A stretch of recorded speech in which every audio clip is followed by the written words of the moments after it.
friends. Welcome back to another episode of the unofficial companion podcast to HBO's hit show, Industry. I'm Jen. I'm Kristen. And I was so excited about this episode. I started watching it the second we wrapped our last recap of the prior episode. And immediately I was texting Kristen. I was like, oh my God, pour yourself a glass of wine. You got to watch this. And then I actually texted Mickey and Conrad and was like, this was one of the best episodes of television I've ever seen. It was so good. It was so good. There's just so hyped up. It was so rewarding for so many reasons. I mean, we were obviously very excited they had the financing part back because that makes us happy. But also there were all these other suspicions that we had in the very early episodes where we were like, oh my God, we were right about that. And so this was just, to your point, one of the most rewarding episodes of this show that I've ever seen.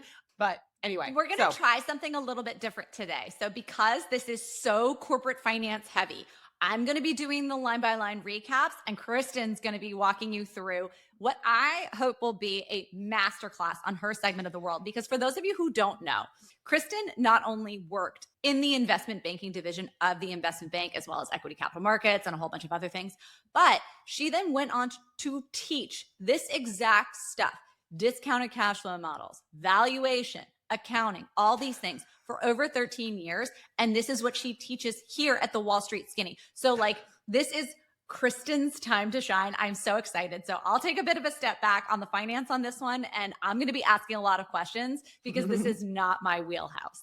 So for starters, this is season 4, episode 6, Dear Henry.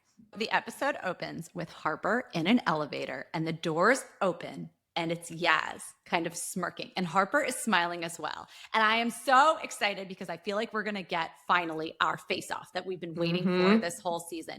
And it's funny because we had our declarations of war, if you will, from Sweet Pea and Harper last episode, but it feels like we're setting the stage with like an initial parlay, if you will, between generals before the hand-to-hand combat begins. So we cut to Yaz in her office sitting in the power position. Yaz says to Harper, "You've seen the app's uptake figures. Millions. It's a phenomenon." And Harper says, "Yes, come on. Whitney wants to leave you holding the bag, okay? I don't want to see the worst in the world. I want to see what's true. He is a pathological liar." And Yaz says, "Why do you always find a way to pick apart at my stability? My husband's. I mean, why would you choose to profit off of exploding my foundations?" Now Harper says to her, "I think we owe each other some kind of protection. He's not some hobbyist sociopath. He's a fucking criminal. You shouldn't blame yourself for being ensnared by him." So now we have Harper, who is making this extremely overt overture towards Yasmin to protect her. This is not what I expected to see. I expected Harper to come in guns blazing, tons of attitude, and she's actually coming to Yasmin hat in hand from a place of friendship. You disagree? No, I agree 100%. I will say she's the wrong messenger for that. And by the way, remember that Harper was trying to protect Yasmin last season. Yes, last season, Harper was actually trying to protect Yaz, told Petra not to go through Yaz. Petra went around her back. Yasmin, trying to like do her job and be good at her job, gave this list of all the names of the ESG shit companies to Petra and Harper so that then they were 100% sure that they wanted to short Pierpoint. Eric ends up firing Yaz, and Yaz obviously blamed Harper, where you got that massive blowout between them. I thought that they were never going to be able to recover from like last season, and then they mended fences. But Harper is just the wrong messenger to tell Yaz that she might have been taken a fool by someone. I think that it's the wrong messenger. I think you're right. I think the big difference between this season and last is when Harper tried to protect Yasmin in the Pierpoint issue, she never told Yasmin. She never read her in on what the danger was. So there's no way Yasmin could have known that she was protecting her.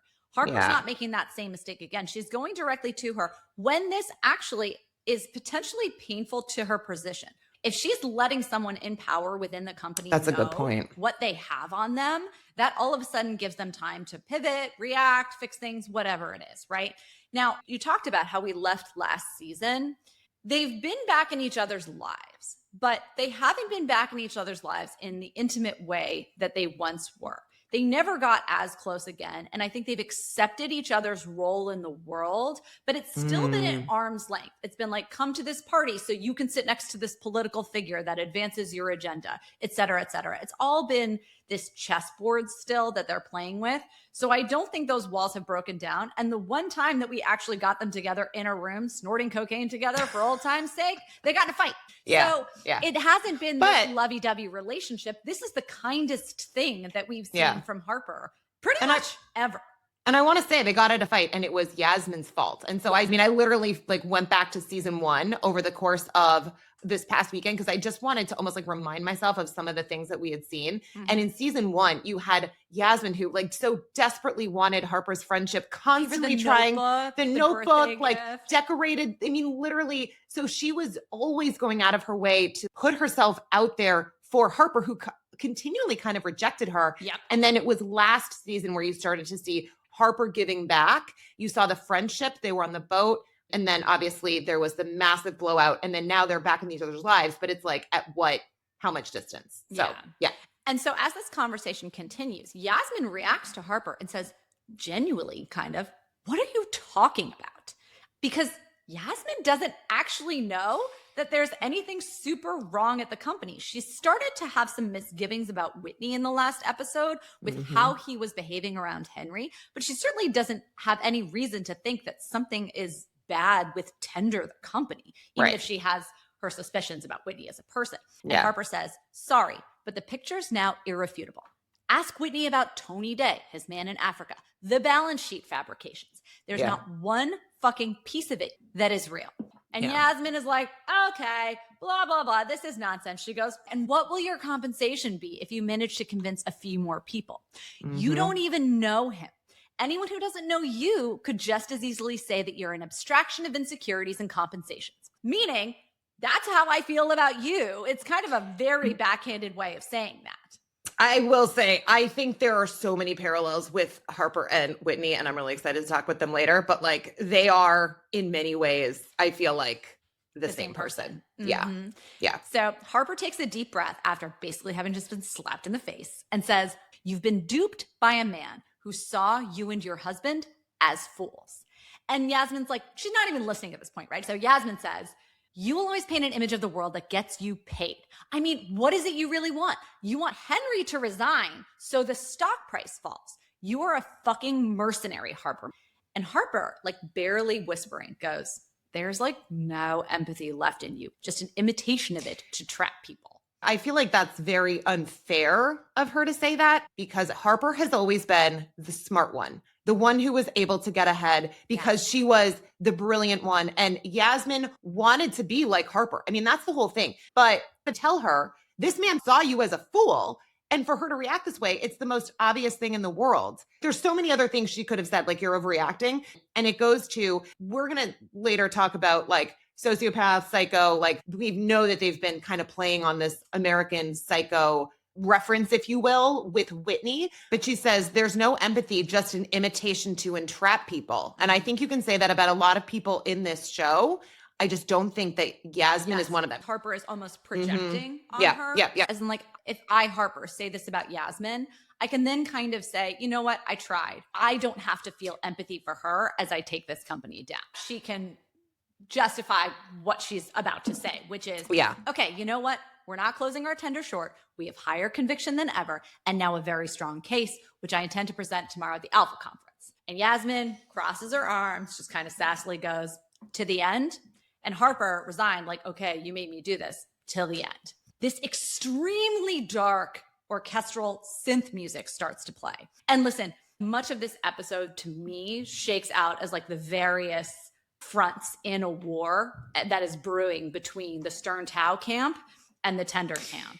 And we had kind of like Stern Tao's first victory. And now it's a question of, okay, can Tender punch back? Who's going to come out ahead? What do these battles actually look like? So I was very much in like wartime mode. And remember, we've had this whole theme of Whitney as the commander. The question is like, who are really our generals in this war? Is it Harper against Yasmin? Is it going to be, Whitney, Henry, Eric, et cetera, et cetera? So I think like the battle lines have been drawn, if you will. But there's this idea of offering your enemy a way out in war that we'll touch on twice in this episode. And to me, this whole scene symbolized Harper offering Yasmin a way out and Yasmin not taking it and backing herself into a much worse corner by doing so.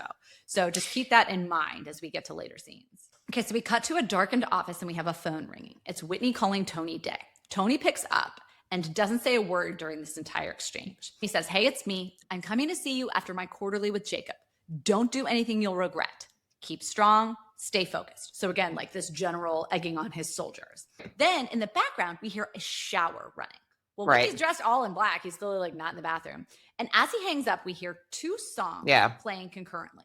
One is on the radio in the background, and it's this song, Both Sides Now, which was originally written by Joni Mitchell in 1967, but it didn't become a hit until it was covered by Judy Collins in 1968, and that's the version that's playing. But before we get to that song, there's another song that is being sung concurrently by Henry. And this is when I flipped out and started texting you because he is singing the same song that Yasmin's father was singing on the yacht as he came up from below decks. It's this For He's an Englishman song from HMS Pinafore. That was a good catch. I didn't catch that. That's wild. So he is singing the same song that Yasmin's dad was singing when he came up to apologize before they get in their ultimate confrontation that then leads to his death. But I think that it's important to also go back because they do a lot with music, obviously, in this show, and everything has been very purposely picked. So watching this the first time, you're like, I'm not really sure what this means. Then as you see the whole episode, you're like, oh, this makes sense. And then on second watch, it all kind of comes clear. But again, Henry's in the shower, singing away. Whitney walks into the bathroom with him there. Super creepy. Goes up very close behind him. Henry doesn't know that he's there yet. And then you hear the voiceover that says, "Dear Henry, there's a hole in my bucket." Mm-hmm. And so there's a song. It's like a kid's song. Yeah, it's an old nursery rhyme. It's an old nursery rhyme. That's all. It's like circular though. It's like, "Dear Henry, there's reference." Exactly. There's a hole in my bucket. And then it's like, okay, well, how do you mend it? And you need all these things, but then it's like back to you need water, but there's a hole in your bucket. And again, it's like, dear Henry, there's a hole in whatever. So literally the first thing we hear is, "Dear Henry, there's a hole in my bucket." By the way, when they close out the sort of "Dear Henry" that we hear throughout the thing, they close it with that. So the circularity like comes back. I just thought that was like very cool. And then it's the voiceover. Whitney's not talking. It's just his voice, but he's there with his mouth closed. Then he backs away with the flowers in hand. And then as he's backing up, that's when Henry turns around and sees him. But I'll let you, I know you want to say something. I mean, there's a very famous shower scene and it's Psycho, right? Where I'm serious. What other scene do you have where someone fully clothed is approaching? It's a most obvious reference, right? Is the shower scene from Psycho. So there's this like sense of danger that you get. We've talked about the gaze on Kit Harington's body throughout. And one of our amazing followers pointed out that Henry seems to have cornered the market on salmon colored outfits. So even when he's wearing clothes, he's wearing like skin, and you'll see he wears a salmon colored sweatshirt in this. Yes, at the very end. Naked gaze on Kit Harington's body, constantly putting him in this position of vulnerability. Whitney, again, fully cloaked in a suit. But then he's got these flowers, and he's looking so longingly at Henry with this voiceover. So you're like, oh, okay, cool. So Whitney really is in love with Henry, I guess. And he has come to like make romantic overtures with this bouquet. What's going on? And so then Kit Harington does turn around. Notice Whitney is there, stands facing him, and it's just like, "Give me a minute, old boy," and goes back to his shower. I mean, I certainly know how I would react if my coworker were to, I think like last time we were at the hotel, I was in the shower and you like walked in the bathroom to get something. I was like, I wanted to get my toothbrush. This is what happens when you're like a startup is you need to like share. We share rooms, so we travel together.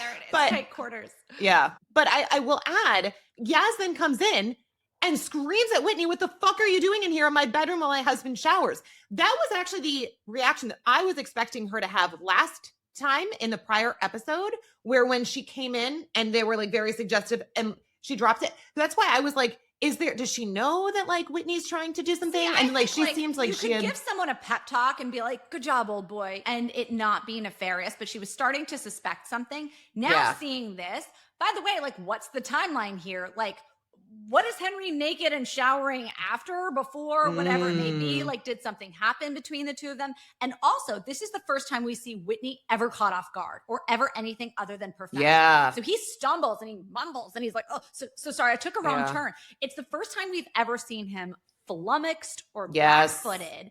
And he goes, I was just looking for somewhere to make a phone call. Seriously, the worst excuse on a par with, I'm going to go return some videotapes. Okay. So like, he holds out flowers to Yasmin and he goes, I brought you some flowers, a small housewarming token. And she's standing there literally mouth open like a fish. Henry walks in tying his robe. By the way, one of the first times he's not in, I was expecting him to have like a salmon colored robe. It's actually like a dark blue robe. And I do think there is something to the colors of Henry's wardrobe, because the only time we see him not in salmon are the times when he is actually standing up to Yasmin. So he goes, Yasmin, why don't you calm down and stop jumping down people's throats at the smallest things? Now, because we heard Henry singing that song that her father had been singing on the yacht, to me, it's evocative of the trauma that she experienced walking in on her dad and the yacht worker hooking up in her bedroom. She seems to be reliving that trauma in a way with Henry and Whitney in this perverse reenactment of that dynamic. Yeah. And I also will say, I mean, look, I think that there were so many parallels that we saw with, although again, Henry is nowhere, I assume, near as gross as her dad was, but it's like she proposed to herself with the ring off of her dad's dead corpse. And there were so many parallels that they had with Henry in terms of like his upbringing and everything, and Charles. So it kind of goes back to Yaz's thing. I think all children were meant to kill their father. I just like, are we setting something up here with Henry is her father? And she's killing him again. So I don't know. Yeah. And he says to her, being such an exacting cunt usually means you don't have that much to complain about, darling. She is just in shock. And Whitney says, I just wanted to make sure you guys were settled in. I got to make some calls for the commerce secretaries coming in tomorrow. He turns to Yasmin, hands her the flowers. She turns away and throws them on the floor. And Whitney then turns to leave and says to Henry, like, call me. Yeah. And once he's gone, Henry turns to Yasmin, is like, was that entirely necessary? He's renting the fucking house for us. So now we know that they've left the Somerset property and they're living presumably in like a fancy London townhouse that Whitney is renting for them. Now, I think it's really strange that Whitney is renting this home for them. We know that the Mugs, they should have money, so much wealth. Right. So it's very strange that this is happening. The fact that there was those tours that were going on at the home. Sometimes what would happen is you have these families and they actually don't have that much money. It's like, if you think about these huge estates, it probably takes a lot of money to run.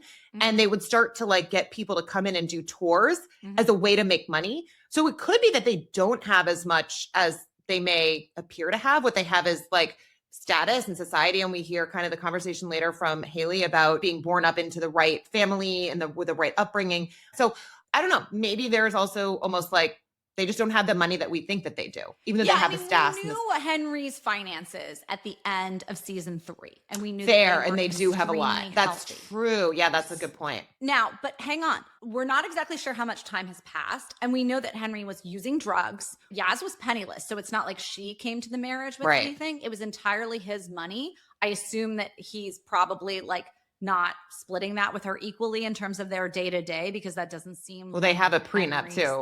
Exactly. So to your point, I think that it's entirely possible that Henry's finances are maybe more, but they've given us no reason to think that. Like, that's a good point. And it also could be one of these things too, where it's like, you know, when you are super rich like that, or you're a famous person, you know, it's like they expect to just have things paid for them. So it also could be more of like, well, of course they're going to pay for my house, because why wouldn't they? Yeah, to me, I thought it was more of just another thing of Whitney having control over them, of like, I pay for your house. Like, I'm in control. Henry very well could pay for his house based on everything we know. So the fact that Whitney's doing it is more like, I'm in the driver's seat type thing. That's how I took it.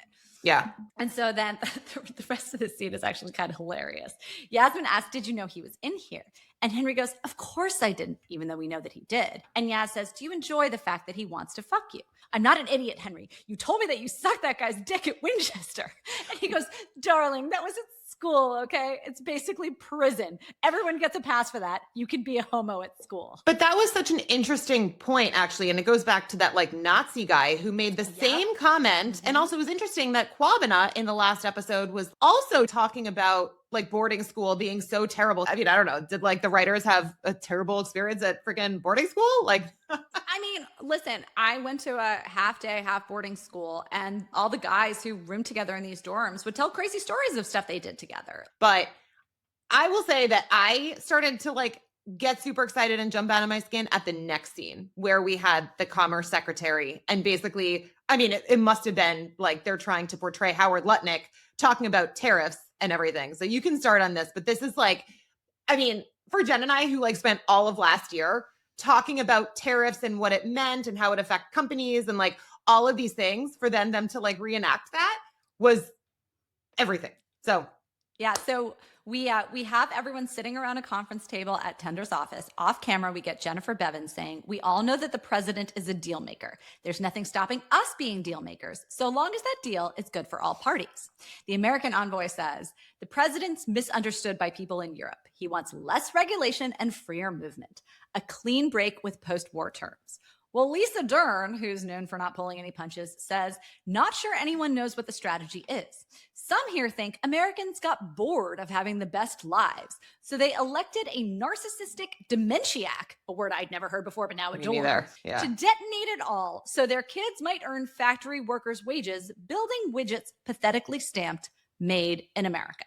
And then Bevin jumps in, conciliatory, and says, "In any case, we are grateful for you sitting with us and using Tender as a test case while we continue to thrash out a trade deal." So, Kristen, tell our listeners what's going on here. Well, no, I mean, obviously last year there was quote unquote Liberation Day. I mean, Trump, US president, has been obsessed with tariffs for a long time. And then last year it was what, April 9th? Was it? That he came out and announced, they called it reciprocal tariffs. It wasn't really reciprocal. The way that they calculated like what the tariffs were was actually based on like the trade surplus or deficit on goods alone, not even counting services. And it caused massive chaos. I mean, they were tariffing an island that was inhabited by penguins. And then obviously there was a reverse. And since then, it's become a thing where there's constantly these huge announcements about massive tariffs that will get put on and then oftentimes rolled back. But it continues to be this thing where obviously we have the threat of tariffs from the United States.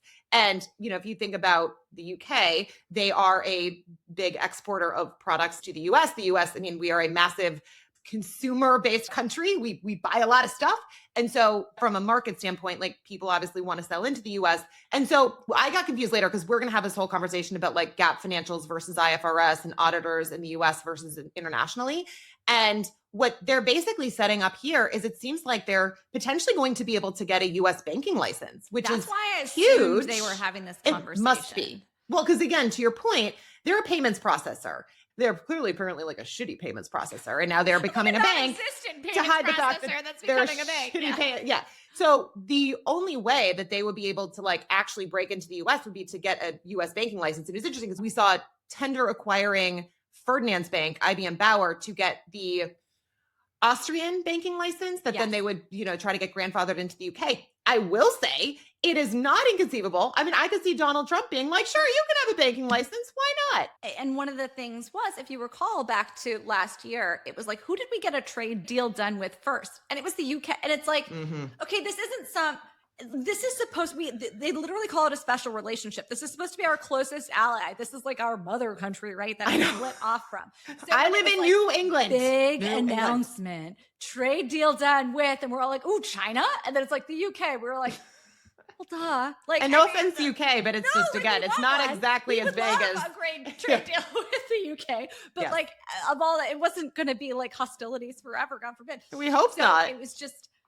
Now, I don't fully understand what they are suggesting Tender has to do with this, and I don't think we're going to get an answer in this episode. At least I didn't see an answer, but that was where I was going with this. Is I was like, dude, these guys are going to take over the world if we're not careful, and we know that they're bad actors. I mean, I don't know why they wouldn't have U.S. ambitions. Freaking Whitney's from the U.S. Yeah, exactly. As is Jonah. Yeah. So from there, we cut to Henry seemingly getting dressed in his office again. After this meeting, it's got to get changed because he's constantly naked. And it's dark. I will add, it's dark. It's interesting that there's a lot of different scenes where it's all lights off, basically. Yes, great call. So Yasmin comes in. and very hesitantly and gently says, I didn't want to say this last night, but, and I was like, oh my God, is she pregnant? Because that's what I thought she was going to say. I was like, and Henry's like, what? And they leave this suspense. And I was like, oh my God, oh my God. And she goes, after Whitney left, I smelled booze on your breath. I was like, oh, okay. Well, so Henry's relapsed. Okay. I still think someone's getting pregnant in this season. That's my theory. Someone. Yaz. Again, I think it's Yaz. The gun in the first act of the play. You do not have a gun visible in the first act of the play without somebody getting shot in the third act. I am totally with you. Somebody's going to get pregnant. I love it. I love it how like getting shot is like having a kid. No, but it's the old theatrical trope. Yeah. So Henry goes, yeah, I've repaired my relationship with alcohol. I'm sorry, I'm not an expert, but when you're an addict, I'm not sure that you ever really repair your relationship with substances. Like this is why AA and NA are like lifelong memberships, right? Like it's something that you deal with forever. And so Yasmin to herself is kind of like, okay, that's a textbook rationalization. And Henry goes, look, okay, I don't want to fucking hear it. I'm my own man. Isn't that what you always say? So Henry is pushing back on Yasmin for having tried to, what I felt like was truly help him, but clearly in his mind, he has construed this as Yasmin was trying to control him for her own benefit.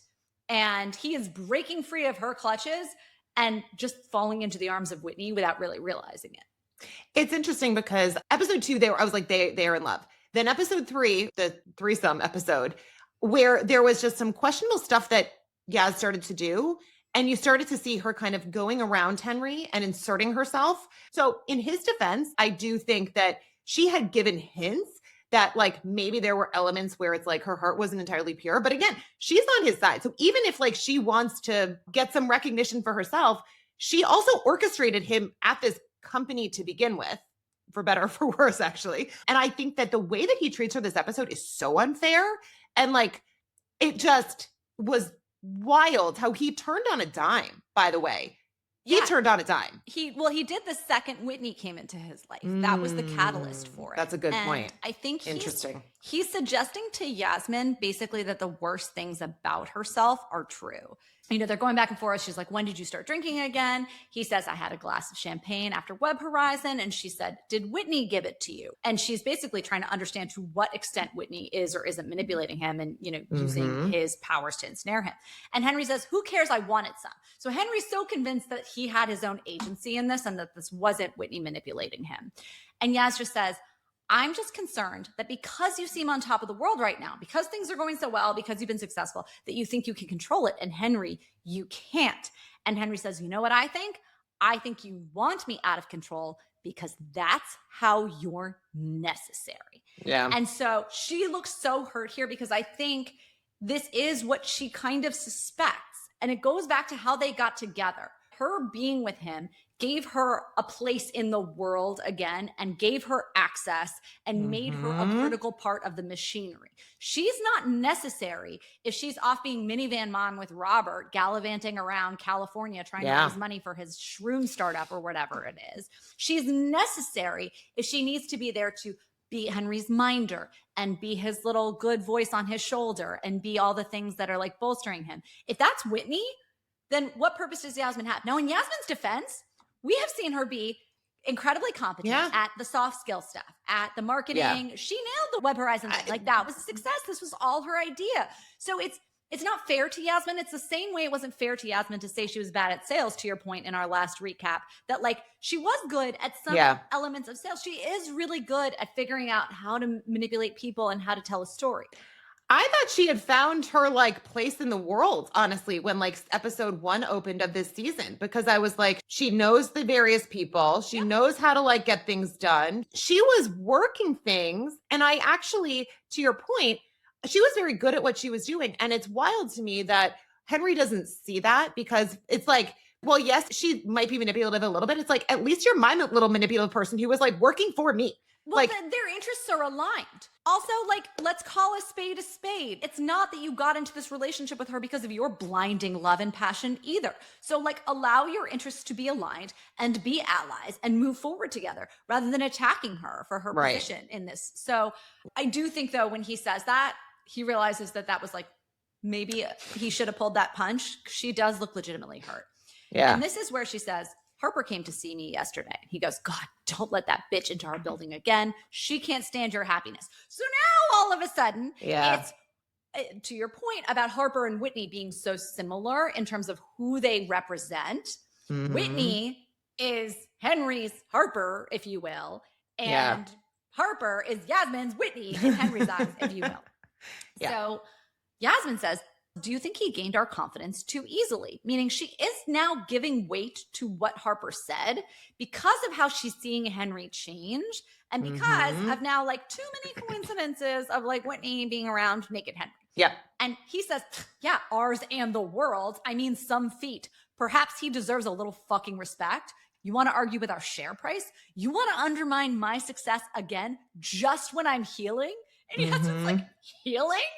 And he says, Yas, I don't know whether loving you properly is to make you aware of the things you cannot see, or is it more loving to perpetuate your delusions? So we didn't really unpack that Joni Mitchell song from before and talk about the lyrics, but basically so much of what that song is about life in love's illusions and kind of seeing them from both sides. And which would you choose, right? Would you choose the illusion that you see from one side and it feels nice to live in that illusion? Well, I love the words. Can I just read it? It's rows and rows of angel hair, ice cream castles in the air. I've looked at clouds that way, but now they only block the sun. They rain and rain on everyone. So many things I would have done, but clouds got in the way. I looked at clouds from both sides now, from up and down, and still somehow it's clouds illusions. I recall, I really don't know clouds at all. But I love this song so much, and it was so perfect. So now he says to her, do you not see that people can see how transparent you are?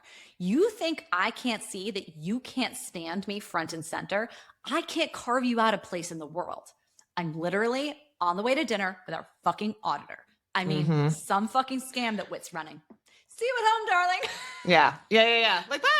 But I will say it's so interesting because he's like, do you not see that people can see how transparent you are? So much of what we're going to talk about with like these companies is actually the complexity and basically using complexity to hide what's really going on. So I do think it's interesting that that was just a word choice, which probably was completely random. But the purpose of accounting is literally to create transparency so that investors like know what's going on. So he's like, you're so transparent. Like, it's almost like, well, that's a good thing. But it's also the clouds, right? So the clouds are either these white fluffy things in the sky that are these beautiful dreams, or they are blocking the sun. They are blocking the truth, and they are keeping you from what you want. So I don't think that word transparent was accidental at all.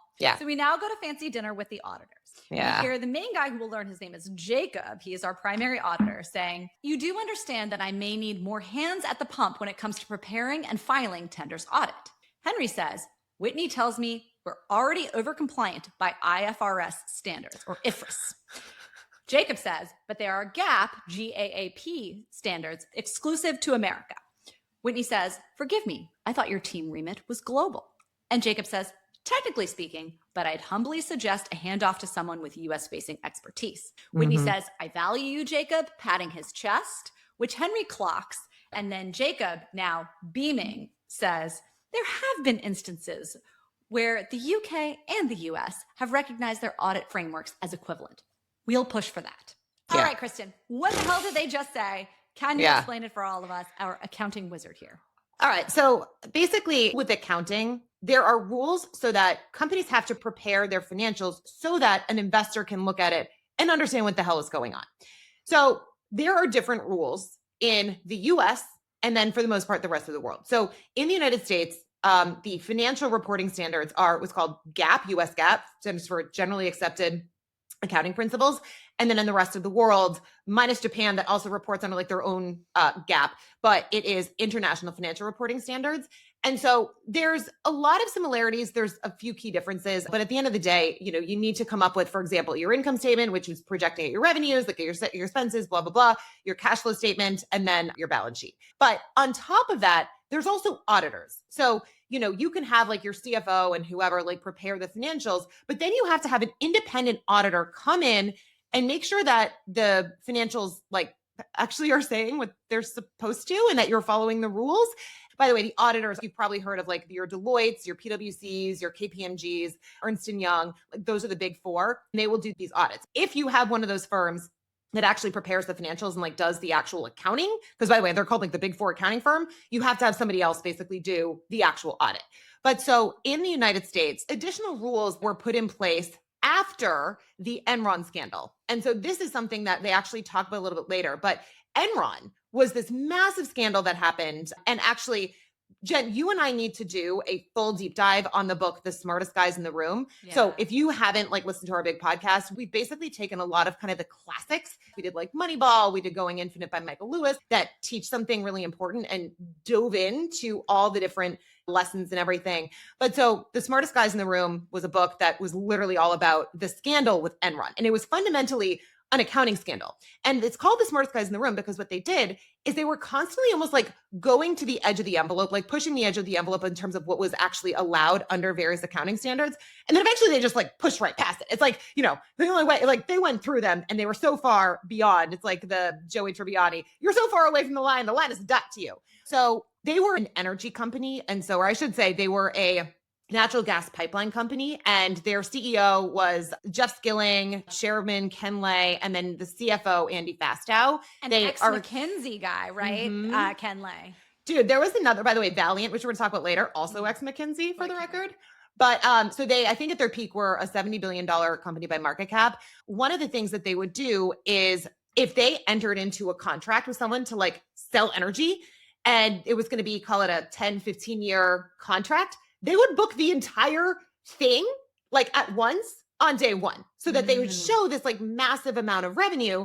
And then in the future, right, it would be like if you were an investor who owns a property and someone's supposed to pay you rent for the next 10 years, summing that all up and saying you got that as a check day one. Right. Typically that is not allowed. And this also goes back to the point that like different industries are different in terms of like how complicated some of these things can become, right? If you have Starbucks and you're selling coffee, it's pretty simple, right? You have your coffee, you make a sale. Okay, you booked a sale. Like, what were your expenses? Okay, you booked an expense. And actually, one of the other things they mentioned was a coffee company. And like the fraud that they had to do was literally straight up fraud because there was no kind of creative accounting shit they could do. It was like literally just like, let's just make up some fake numbers.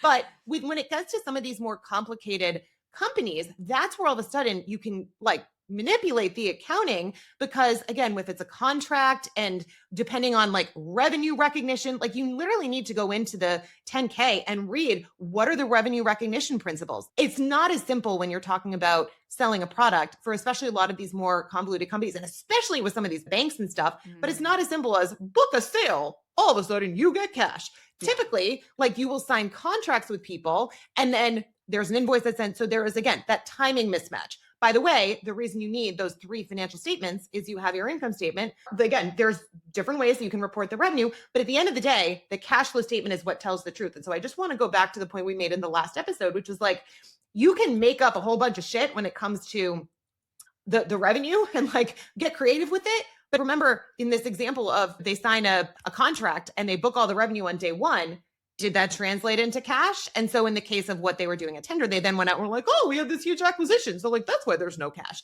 So anyway, the other things though that they did, because they did a lot of shady ass shit. So they would create something called SPEs or special purpose entities. And this is also something that we're seeing a lot now with the big AI build out in the data centers.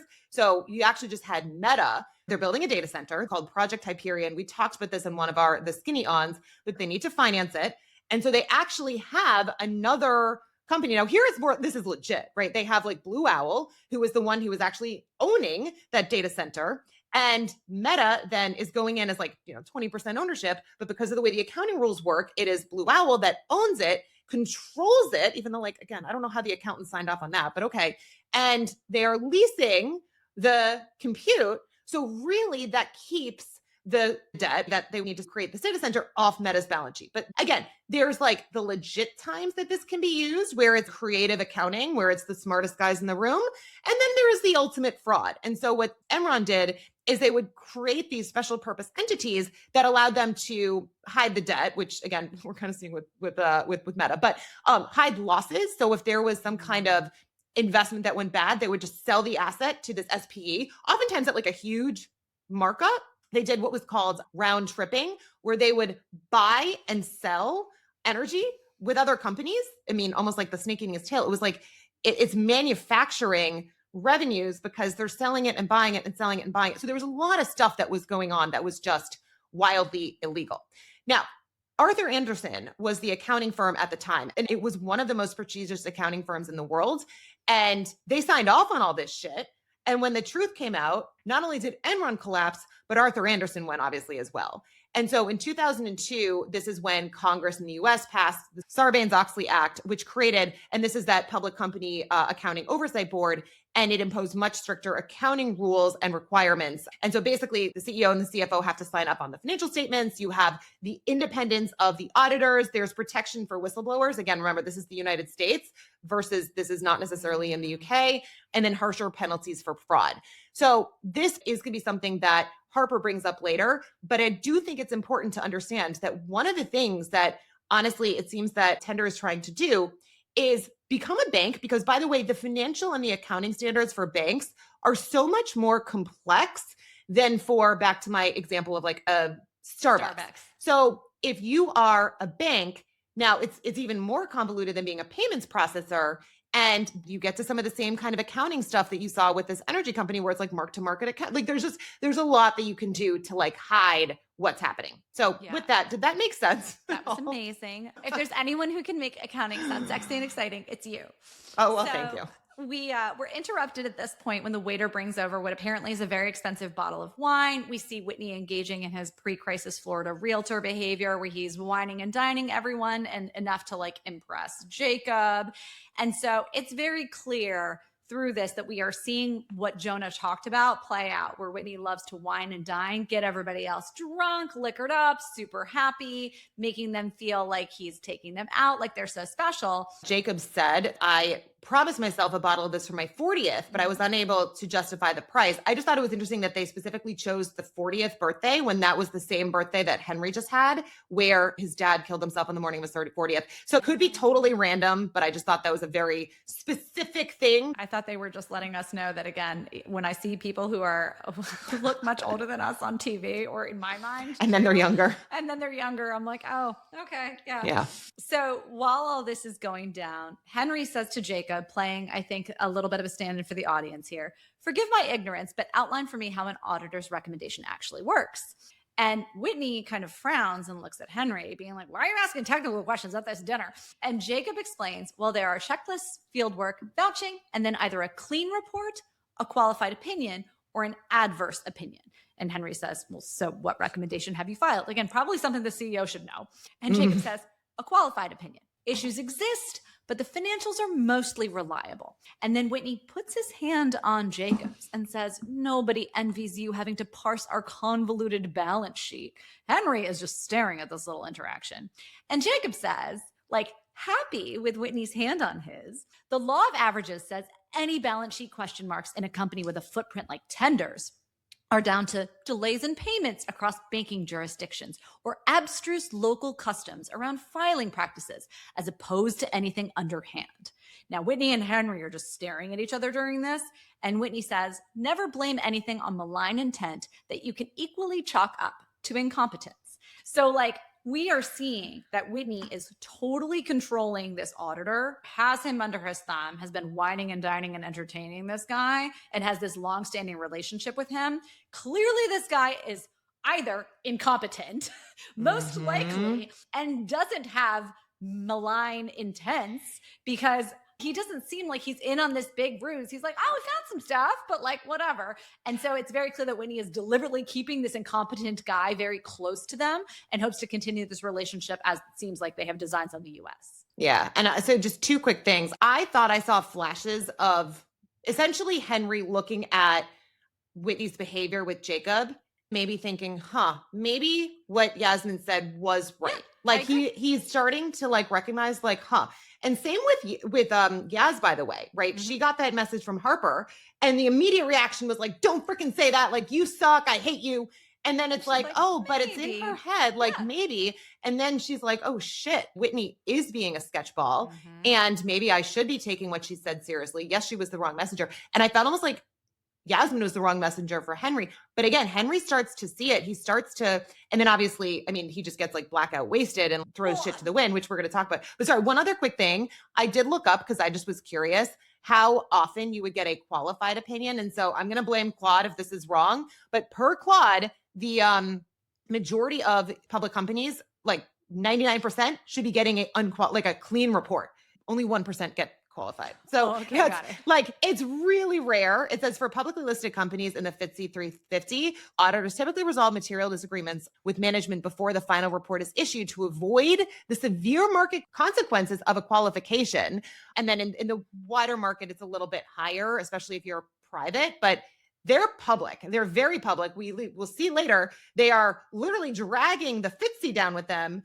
So not to be underestimated. This isn't just some like, oh, whatever, like you got a B+ on the test. This is like, no. Yeah. And so why they're getting a pass, I mean, it can be because sometimes there could be like just issues with getting the information, but also all these companies are multinational. Like, come on, I'm sorry. Yeah. So to your point earlier, when you were observing that Henry is clocking this interaction with Whitney, potentially questioning how much he's pulling the strings, I 100% agree with that he's starting to be suspicious of him. But just like his addiction, we're seeing him here at this table. The waiter pours all the wine. Everybody toasts. They say like, no curfew. We're all going out tonight, right? Henry takes a sip of that wine and you see him being like, oh, yes. Oh, that's very good. And so he's looking Whitney in the eye. He's watching this interaction go down. He's starting to become suspicious of his motives, but he almost doesn't care that he's being manipulated. Mm-hmm. And he's taking the sip of the wine, knowing full well what this represents for him, his sobriety, his mental health, all these things, and saying, fuck it, I don't even care. So I think he's very knowingly allowing Whitney to do this to him at this point. Mm-hmm. I don't think he suspects the worst about Whitney. And I think he's starting to, now again, asking these questions, being like, is there meat on the bone with what Yasmin was saying? But it's still not enough to be like, I'm going to do something about it, right? Instead, he's just letting himself be led along. And I will add, I looked to see, do we see Whitney take a sip at all? And we did not. No, yeah. So again, this is what Jonah had talked about, the American Psycho behavior. Everyone else is allowed to get drunk, whatever. So now we cut to the gay club, where we've got one of my favorite old Sarah McLachlan songs and like the Tiesto remix of it. I was like, oh, okay. Again, I love the music in this show. And it is funny. Somebody was like, you guys need to interview Vicky and Conrad. I've had this theory forever since the beginning that like the industry soundtrack itself, I think, is like a major key reworking of Love on a Real Train by Tangerine Dream from Risky Business. I'm convinced that that's what it was. And if so, I actually think it's brilliant. Love it. And so we've got Whitney and Henry dancing together. Henry's in his undershirt again. And we get Whitney's voiceover with our second Dear Henry. So this is Dear Henry number 2. Dear Henry, you have to be the person who makes the other feel safe in the fullest expression of who they really are while they are dancing together, no holds barred at this gay club. We see Whitney and Henry in their fullest expression of their homoerotic desires. And I think we have all but confirmed here that Whitney is in fact gay. And I think Henry's willing to swing whichever way the wind blows him because he is an addict. And I think this is part of his addicted personality. And so Whitney leads Henry over to a glory hole. And then I thought that was funny given like the big opens with, there's a hole in the bucket. Oh God, like, gross. No, I'm just saying like it was an interesting choice to,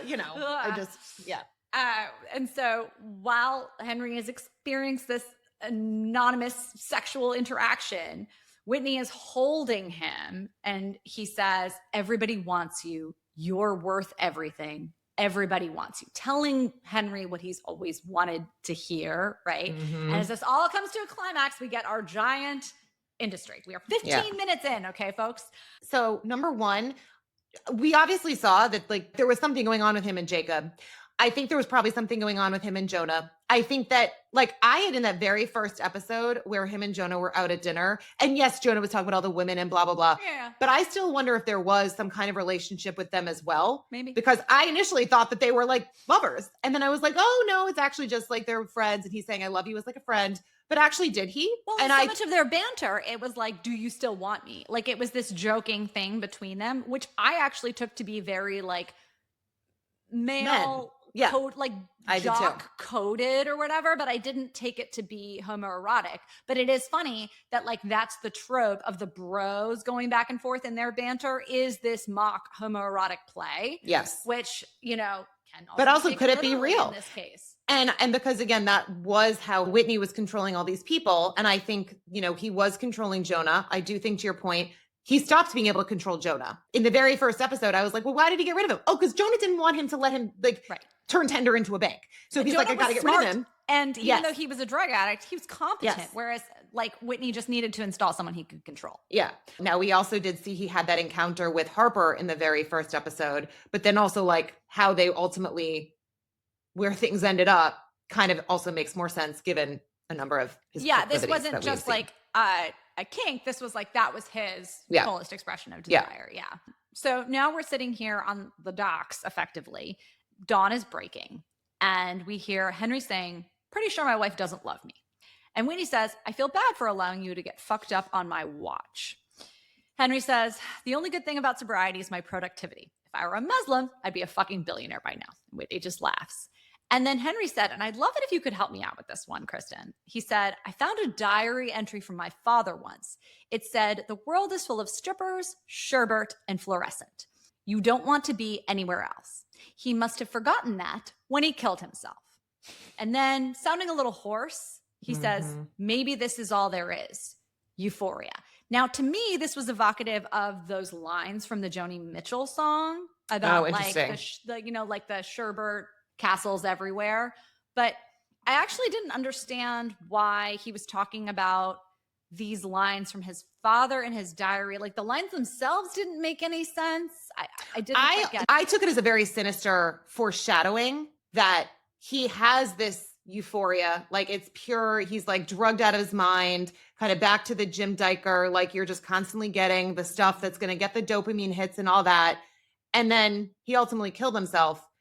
I took that as here's Henry in this euphoric state. Now coming out of it, I took it as he's going to ultimately end himself. But I did think it was interesting that they used the term fluorescent, and it was not lost on me that we just saw the bright pink industry and fluorescent pink. Mm-hmm. So I don't know. I think that they're doing something with the colors, but to me, this was almost very foreboding that Henry is having this, again, moment relapse. Of being high on the world, relapse. Everything is wonderful. But I think that that's going to your point, turn to ashes into his mouth or whatever they call it. Yeah. Yeah. Well, then Whitney says, hearing about this with Henry's dad, I never believed in suicide. My mother attempted it. My father wailed on her relentlessly.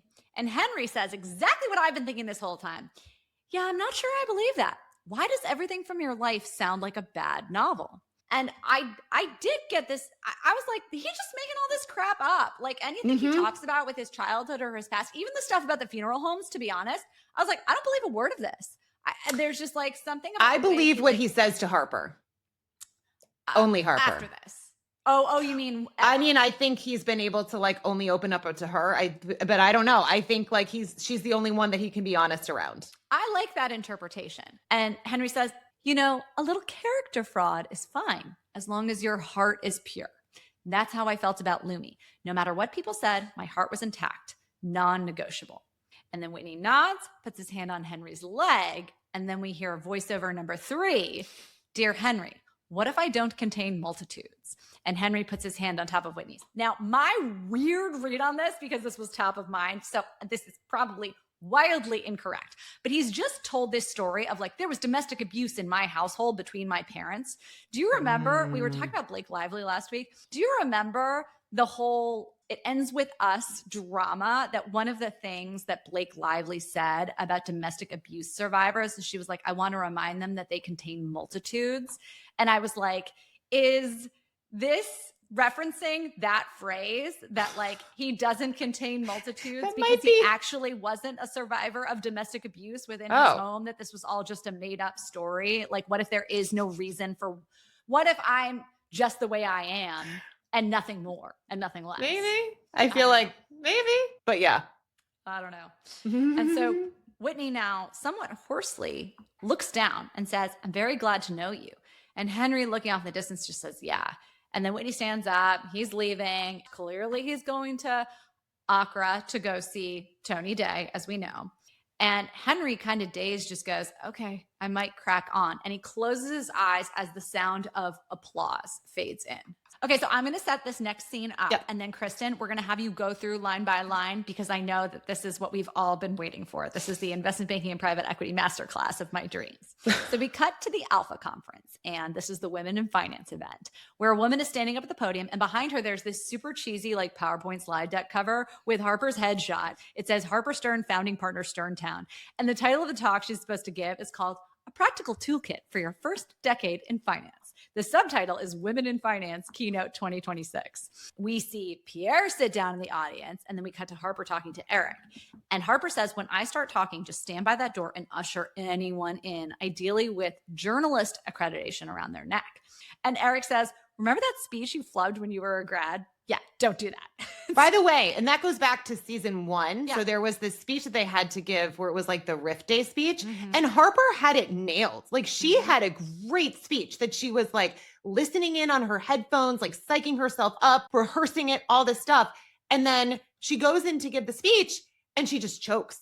And it's like, there was this whole plot where it was like, she didn't graduate from college because she had a panic attack while she was taking a test.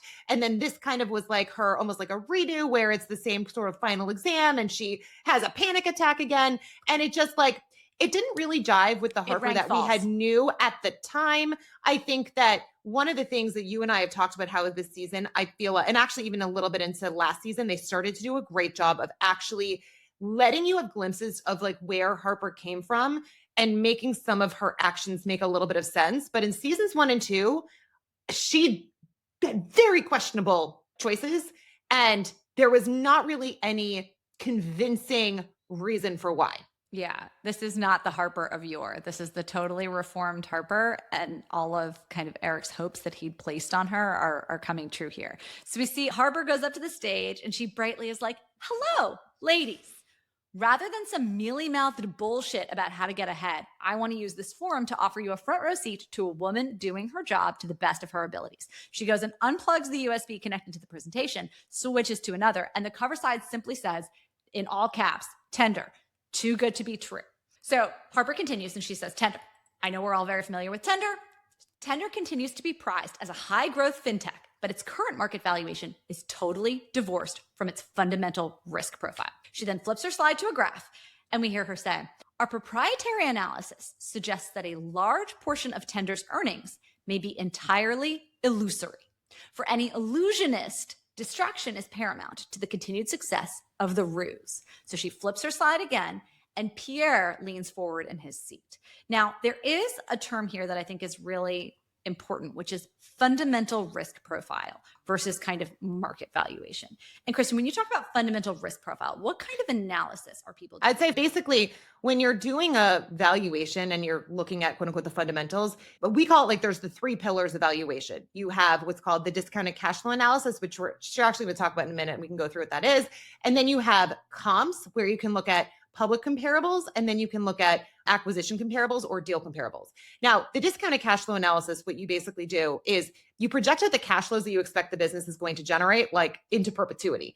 And then you discount those back based on how risky the business is. But a couple things here. So when you do that analysis, you ultimately are calculating something called the enterprise or firm value that is separate from what is left over for the equity holders. So if you're thinking about this Tender, right? Part of the value of the entire firm, they have a number of different capital holders. They have equity holders who bought in. There's like the Peer Point. Really, let's just call it what it is. It's basically debt, right? They have a bond that's going to have to get paid back. That bond would get paid back first before whatever is left over for the equity holders. And so I often use the analogy when you're thinking about it for a company, it's very similar to like a house. Like let's say you own a house and it's valued at, you can sell it for $1 million, but you took out a mortgage for $800,000. If you sell your house and someone comes and pays you $1 million, you owe first the $800,000 left to the bank, and the residual equity that you have is the $200,000 that is left.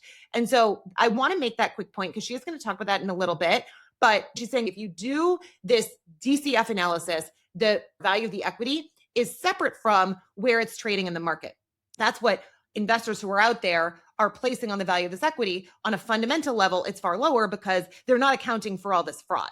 And so part of going through this whole exercise of like running your analysis is you need to come up with, what do the revenues look like into the future? What do the expenses look like? What are the taxes? What does the capital expenditures look like? To then figure out what is called the unlevered free cash flow is. And then you discount it all up and it's, whatever. Now, I will say there's the two other methodologies are what you use in real estate, Jen, right? Just comps. And so again, back to the point of like a house, you see a house and it's call it 2,000 square feet.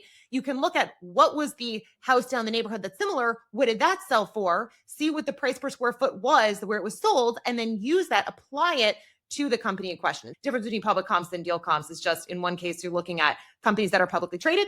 And so you look at like Tender's peers, maybe PayPal, right? Or in this case, JP Morgan or whoever, pick the right multiple, financial statistic, then poof, call it a day. Versus with a acquisition comp, you'd say, hey, in the case of a change of control. But anyway, I'm going to pause for a second because they do talk about one other thing with this, the sum of the parts and everything. So we'll get to that in a sec. Awesome. So Harper has just described the fact that there is clearly a ruse going on here. And now she's actually going to expose that to the public for the first time. She says their remodel as a bank, the seeking of consumer deposits. And now we can see that the slide behind her is actually a copy of that photo of Tony Day holding up the novelty check for the Swift GC acquisition, is a craven and immoral attempt to bury past financial irregularities in an even more complex web of accountancy. This complexity has been central to their seduction, which I think is an interesting word, and confusion of investors, regulatory bodies, and even governments. Though they don't want us to focus on it, the market should be examining Tender's backdated accounts and their core legacy biz as a payments processor. And we now see the conference attendees frantically typing. So this is our key that like people are taking note and people are listening. Yeah. And I just want to go back to that point too, which is like, at the end of the day, if you are an analyst and you're sitting down and building a model, you only get what is disclosed in the public financials. And so that is why if you have this shenanigans going on where you have accountants that are doing stuff that's like wildly illegal, like what you actually see versus what is like what you can get access to if you were an insider, those are two different things. And so even with public guidance and everything, I mean, some of this information, like some of the backdated accounts, they would likely have to do some of their own almost like forensic analysis and like actually somehow figuring out what that was versus like this isn't necessarily something that you as a investor can get from their 10K. So I just wanted to make that point that when, and they talk about how this complex web of accountancy, like what Enron did and what a lot of these scams have done is they are relying on people and like again, auditors almost signing off on accounting bullshit. So I just wanted to make that point. Love it. She now says, our sum of the parts DCF analysis would yield a base case price target of £12 a share if we assign $2 to $3 billion worth of enterprise value to what we may term their core legitimate operations. She clicks the slide again, which shows a list of Tender's recent acquisitions. And she says, but this does not account for the nominal value. Let me rephrase, zero value we ascribe to their acquisitions across Africa and Asia Pac. Yeah, I mean, she's basically saying, so the sum of the parts DCF or what's called sum of the parts analysis is they're going to value this like legitimate part of the business one way. And then I want to come up with what is the value of all these other acquisitions and then add it in. Now, the enterprise value, when she talked about that, the $2 to $3 billion, right? That's what you would get if you run the DCF. That is before you start to add in, like that's not the market cap. That is the value of the entire firm. And so I think what she's saying is like, here you have this 2 to 3 billion pounds of enterprise value. Now we need to add up these other acquisitions, but when we add them up, there's like no cash flows associated with them. I'm not entirely sure how she's saying the equity value comes out to £12 a share. We then add zero for these other things and now it's zero. Do you know what I'm saying? Like that's a little confusing. Well, I think what she's saying is that their core legitimate operations are non-existent, just like these acquisitions are non-existent. The thing is that we know that they are starting to take hold as a bank. So my understanding is she's saying, look, there is some legit operations going on. So let me rephrase. Now that they have this app and they are behaving like a bank, they probably are doing real business. Yes. However, if we value all these other things at zero and this whole business has been a fraud, the value of the whole business should be zero. But again, usually not, because they are going to have assets. Like here's what happens, right? A company goes bankrupt. You have the entire firm. The debt holders are going to have some recovery. They can be like, you know what? You own your office in freaking Canary Wharf. we're going to take hold of that. Mhm. Or you have an underwater lease at Canary Wharf, we're going to be able to come in and like, we'll be able to like somehow recoup some value there. You have the monitors, you have the land, like there are real assets that even if the freaking company's fraud, there's still real assets that they could potentially take hold of and recoup some of their value. So when you think about a bankruptcy or insolvency, there's the firm value where, by the way, the lenders are typically going to be able to recover something, but the equity holders, remember, they're the residual, they get wiped out. Using back to my example with the house, like if you own your house and I mean, someone comes along and offers you $750,000. Well, you still owe $800,000 left to the bank. You have no equity. Poof, your equity is gone. So if you were a shareholder, by the way, buying into tender, you are buying into the equity. So it makes complete sense that you're like, there's nothing left for the equity holders. It doesn't make sense to say that every single thing is zero. The entire firm would not be zero. And I think this was just, again, like a slight issue on my part with the writing.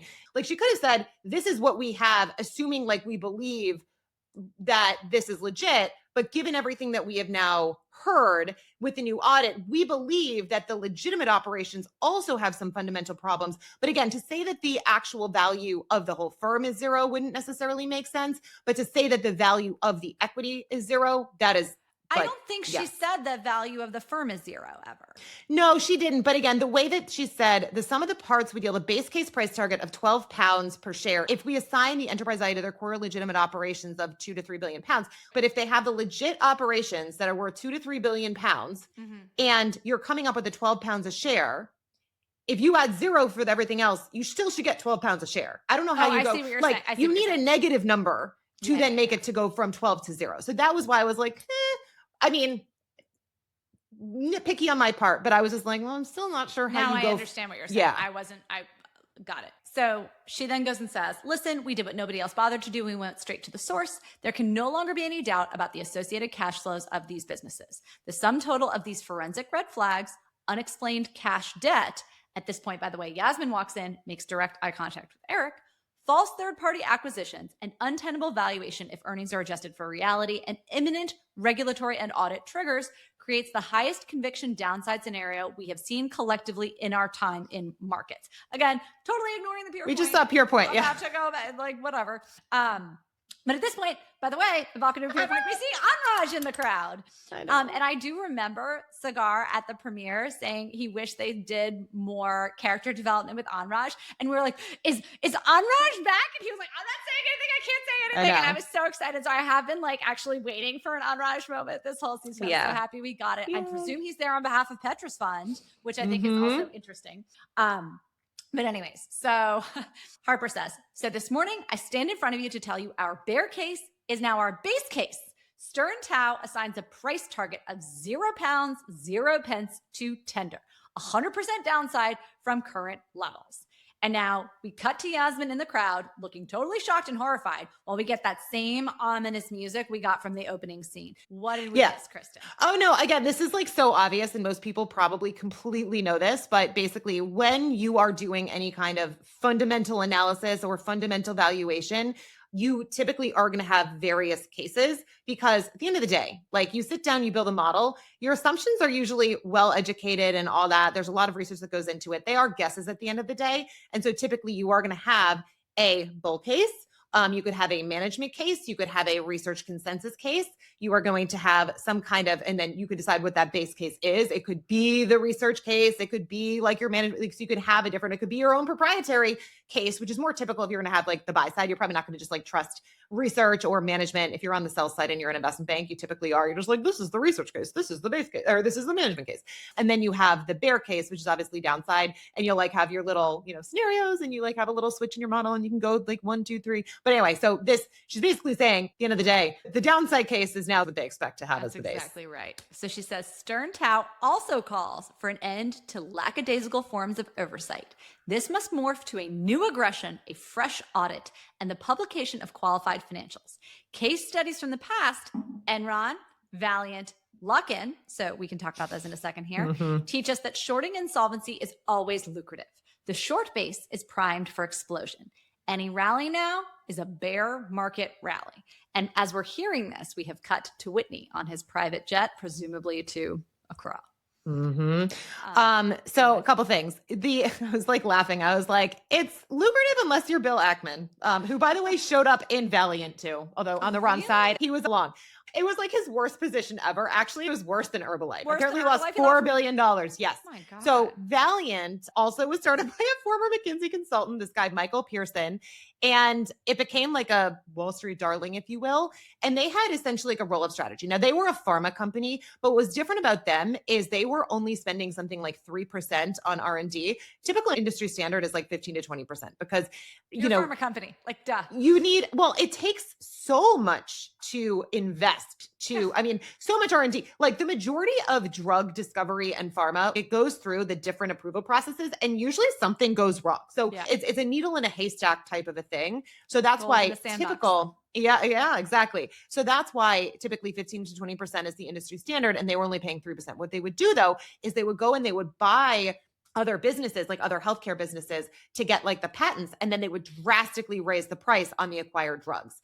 So there was a heart drug that they increased the price 525% overnight after the acquisition. There was a lead poisoning treatment that they raised the price 2,700%. And then there was some real fraud. There was something called channel stuffing. Basically what they would do is there was a pharmacy. And so again, if you are a drug manufacturer, they would sell to the pharmacy, ship massive amounts of drugs to book the revenue immediately, even though those drugs still have not been sold to patients and like they could sit there for a while. So that's basically channel stuffing. Yes. Philidor was the name of the pharmacy. They had that relationship. There was insurance fraud where they were apparently putting restrictions on the more expensive drugs. Because usually with insurance will negotiate with these pharmaceutical companies that they're basically paying less. So if you're able to sell to an individual, like the poor schmuck, like if you don't have good insurance that covers it, like you have to pay the actual price. And then there was a bunch of like revenue manipulation. So if there was returns, so someone like returned the drug, they would hide that return. But around 2015, that's when short sellers first reported about this Philidor relationship and their stock started to crash. By the way, they changed their name to Bosch Health, but Bill Ackman, he was actually vocally supportive of them in the beginning. And then he later expressed a lot of remorse because he didn't realize like how terrible it was. But like also he should have seen that they were massively inflated. Like it's bad actors like that give these pharmaceutical companies. By the way, it's funny. When I was in college, one of the classes I took that I loved was this class called biotechnology management about the process of making these drugs and just how much goes into getting these to market. And it's one of these things where it's hard because it's like, if you don't have the profit incentive to get the drug built, like it's just never going to happen. It's like what we talked about with infrastructure investing. It's like, if there's no profit motive, then cool. You're just not going to get people to actually develop the drugs because it takes a lot of money to get it there. Anyway, I mean, I'm kind of getting a little off topic, but it is assholes like this who give the pharmaceutical company, who again, they're not saints or anything, but they are also creating drugs that are saving people, like bad fucking names. Cause like there's like outright fraud. And I mean, like increasing lead poisoning freaking price drugs, 2,700%. Are you kidding me? Anyway, Ackman was heavily involved with Valiant. It was one of his most notable losses. And so, I mean, Ackman is not doing, it's funny because he was on the wrong side. He was with, I mean, I would argue with Ackman's greatest hits / worst here. But I did think what was so funny is the Luckin Coffee scandal, I was looking it up and they were like, the fraud was surprisingly straightforward. They just made up sales numbers. And so then they'd have to obviously inflate the price of that's actually what's happening with Tender. It is shockingly straightforward. It's just like they never bought these companies. There's no money. Right. Like, remember all those theories we had about what they could be doing wrong? They're not. But they're basically hiding behind the complexity of like the bank They're pretending that it's complex. Like you could possibly never understand this. Never it's understand a pie chart. No one knows how to read one of those. Yeah. But there was a short seller called Muddy Waters Research who exposed the fraud. He used 92,000 hours of store traffic video, analyzed the actual receipts. But this is what I mean, back to the point about like there's the actual financials, like the public facing reports and stuff, and like the 10K, or in this case, I believe it was this company might've been based in China, but because actually just to give you the background of this company. So Luckin Coffee was China's answer to Starbucks, founded in 2017, grew explosively. And I didn't look up if they were filing under international financial reporting standards under US GAAPs, but one of the things that they talked about was the fact that the corporate governance issues and the reliability of Chinese auditors did start to become a question here. But back to, again, like even in the UK, the audit rules are a little bit different than they are in the US. Oh, and then last couple things, the short base, prime for explosion, basically just saying that obviously Harper and Stern Tao is a short, but they are a tiny little fund. They are the short base. So when you have open interest in any one of these stock names, there's people who are long and there's people who are short, right? And so you may have the total universe of investors who are active in the name, and you may have the long base and the short base in this case. So what she's saying is the short base is primed to explode. More people are going to initiate shorts. That's all. Yeah. And last quick thing I did want to say, because they call this the Alpha Conference. Now, I assume that is an acronym for something, but also Alpha is like, when you talk about hedge funds, what are they doing? They are seeking alpha. And alpha is just how much you were able to earn above whatever the benchmark is that has been essentially adjusted for the risk that is being taken on. So it's a very hedge fund. It's a very hedge fund name. It's a, yes. I mean, but yes, it's also a socially coded thing where you think of the alpha male, and this is alpha females, and Harper is the quintessential alpha, right? She's ruling the roost. So. Well, I think, was it two seasons ago where someone was like, said king, and they're like, oh, should we say queen? She's like, no, I'm a king, man. I'm a king. Like, yeah, exactly. F you. So.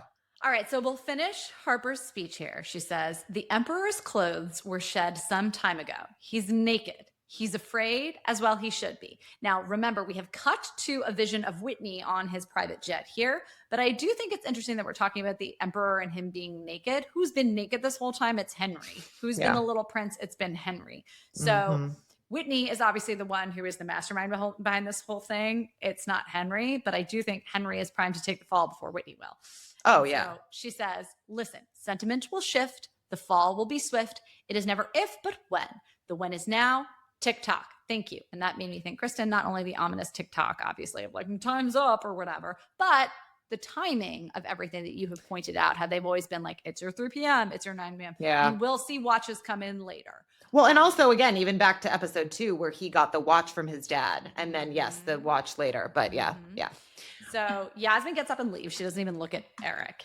And we see Whitney sweating, by the way. So I guess the air conditioning is still out, storming into Tony Day's office, and Tony's not there. And when he asks where Tony is, they're like, Tony's in London. So now we know that Tony has actually turned and is off to London now to come talk to Sternhound. We cut to Henry in the aftermath of some threesome with random naked ladies. He's naked again with only his open button-down shirt on. The naked ladies hand him his phone that starts ringing from under one of their garments of lingerie or whatever. And it's Yasmin calling him frantically, being like, where have you been? Have you seen what Harper's done to the fucking share price? And he's clearly hungover, and he's like, just chill, just fucking chill. I'm just caught between things. Yeah. And I will say, she seems to love him again. Like, I don't think so. I don't think this is love. I think this is fear and desperation. He literally like throws the phone, and you can still hear her shouting. She says, I can't believe you're doing this to me again. You've let me sit here for hours imagining the worst again. How can you do this to someone that you love? Henry, you're going to tell me where you are right fucking now. Right. Yeah. It was just the fact that she was worried about his safety. And she's like, how have you left me here worried about you again? And I'm like, I think like she doesn't want him to be dead, but I don't think she's like loving him, longing for him. I think she's like, dude, you're fucking serious? After what I just said to you, you're going and doing this to me? Like, you're the one who's saying, I don't know how to love you. This isn't the right way. Yeah. And so Henry is staring out the window as Yasmin's ranting on the phone. Naked ladies are getting dressed in the background. And we now have Dear Henry number 4, which is, Dear Henry, to he who has everything, more will be given. But whoever does not have, even what they do have, will be taken away. And so that's like a Bible verse, or it's from the Bible. What is that? Is that Job? No, it's Matthew. So apparently it is the parable of the talents. The actual story is there was a master who had 3 servants, and he gave different amounts of money. So the first servant, he gave 5 talents, and the person invests them and gets 10. The second gets 2 talents, invests them and gets 4. And the third invests 1, buries it in fear, and obviously just has the 1. So the master then praises the first 2 and gives them more responsibilities, wealth. But then the third, who played it safe, is cast out into outer darkness, which I just wanted to make that point because there's so much dark in this episode. he says, and this is the actual line, so take the talent from him and give it to him who has 10 talents. For everyone who has, more will be given, and they will have abundance. But from the ones who have not, even what he has will be taken away. And so to me, I saw this as just the commentary that we've had this entire show about the inequality and the intransigence of that inequality. That you cannot change your social station within this world of Britain and this world of industry that we're seeing, no matter what you do. So if you were already born with lots, more will be given. And if you didn't have anything, guess what? Like whatever you do have ain't going to work out so well for you. So I thought that was more about that social class. I didn't know that Bible verse. I think that's a great read. It's also interesting just in the context of like investing capitalism. It's an interesting verse. And then to your point though, I think that the commentary about what it's like to be in a certain class in the UK and the immobility versus the US becomes a huge conversation a little bit later. It's been a huge conversation throughout. Yes. I mean, I think that was ultimately in all the press that I've been reading about Rishi, again, trying to look for any glimmers of hope that Rishi might be coming back. There were so many commentaries that I've seen throughout the press about how this is really a commentary on what it's like to be born within effectively the caste system that exists in the UK. That's something that is so foreign to us in a way because America still has that social mobility that supersedes all other countries. And it's something that like we can argue about wealth differentials and blah, blah, but at the end of the day, social mobility here is still higher than pretty much anywhere else in the world. And so it is hard for us to reckon with those things as Americans. Yeah. And people will accept you as being legit and not be like, oh, you weren't born into it. Well, like they don't care any. An actual line in this episode. Yeah. So we've got our eyes on Whitney now, back on the plane, descending back into London, checking the share price on his phone. And there's this red light that's flashing, indicating that the phone is ringing. We flash to the boardroom where Ferdinand is in a meeting, but there's also the big exit sign that's lit up behind Whitney on the plane, right behind Whitney's head. And now the camera flashes to the emergency exit door. Kristen, you reminded me that the writers actually wrote a screenplay themselves titled Not an Exit Once. And we saw that brought up in season 1 when Greg wrote that same titled screenplay, obviously. And I think we're given to think that now with Tony having bailed, all of a sudden Whitney's looking for an exit. And I'm wondering, does he want to kill himself? Maybe. I don't feel like he's suicidal, but I think all of a sudden it's gone from Whitney being super in control to Whitney looking for ways out. I agree with you. I don't think he's necessarily suicidal, but I did think it's interesting. They brought suicide up multiple times from Whitney's perspective with the Jonah commentary, with him talking about his mom, him saying, I don't believe in suicide. So this is where we get Dear Henry number 5. We get Dear Henry, I'm a pathological optimist. Dear Henry, we're too close now to lose faith. Dear Henry, we are hardwired to live. So Ferdinand says, there's been a massive spike in volume. Share price indicates a large institutional short being built. Perhaps close to $1 billion wiped off our market cap requires a coordinated response. So now we know that the market is reacting to Harper's speech exactly the way that she'd hoped. Yeah. Whitney says, I will say, and this reminded me a little bit of last season with Lumi, where I'm like, this isn't even a big freaking company. $1 billion off their market cap. Let's call them down 10%. That still makes them only a $10 billion company or 20 billion at most. This company seems small relative to the importance that it's taking on in the broader market. Mm-hmm. It's not like a Mag 7. It's not like all of a sudden Amazon's falling apart and the whole S&P 500 is down is what you're getting at. It seems like it's kind of like this little, fintech startup. It's a fintech startup. Yeah, like that's a good point. So Whitney, playing his old cool, calm, and collected self, said, is Yasmin on the call? Ferdinand says her and her husband are MIA. And Whitney says, great. So our head of communications bailed on us. Good fucking day for it. Notice he doesn't blame Henry, just Yaz, because he's the one who put Henry in a compromising situation. He took him out, got him totally drunk, drugged up, whatever, left him, out on the docks, knew he was going to continue the bender. And Ferdinand says, maybe she was over promoted. And Whitney says, point taken. So again, everyone's shitting all over Yaz. And Whitney is the one who has put her in this terrible position where she's not coming to work because she, to your point, thinks her husband's probably dead on one hand, and then was at the Alpha conference doing the groundwork to see what was actually going on. So again, not sure that she's so bad at her job, but whatever. So I'm with you. There's this woman in the room. Okay, so now we get two people in the room. As far I've as I never can tell, seen them never before. introduced before. Okay, so Literally some blonde board woman members. we have not seen before was Yeah.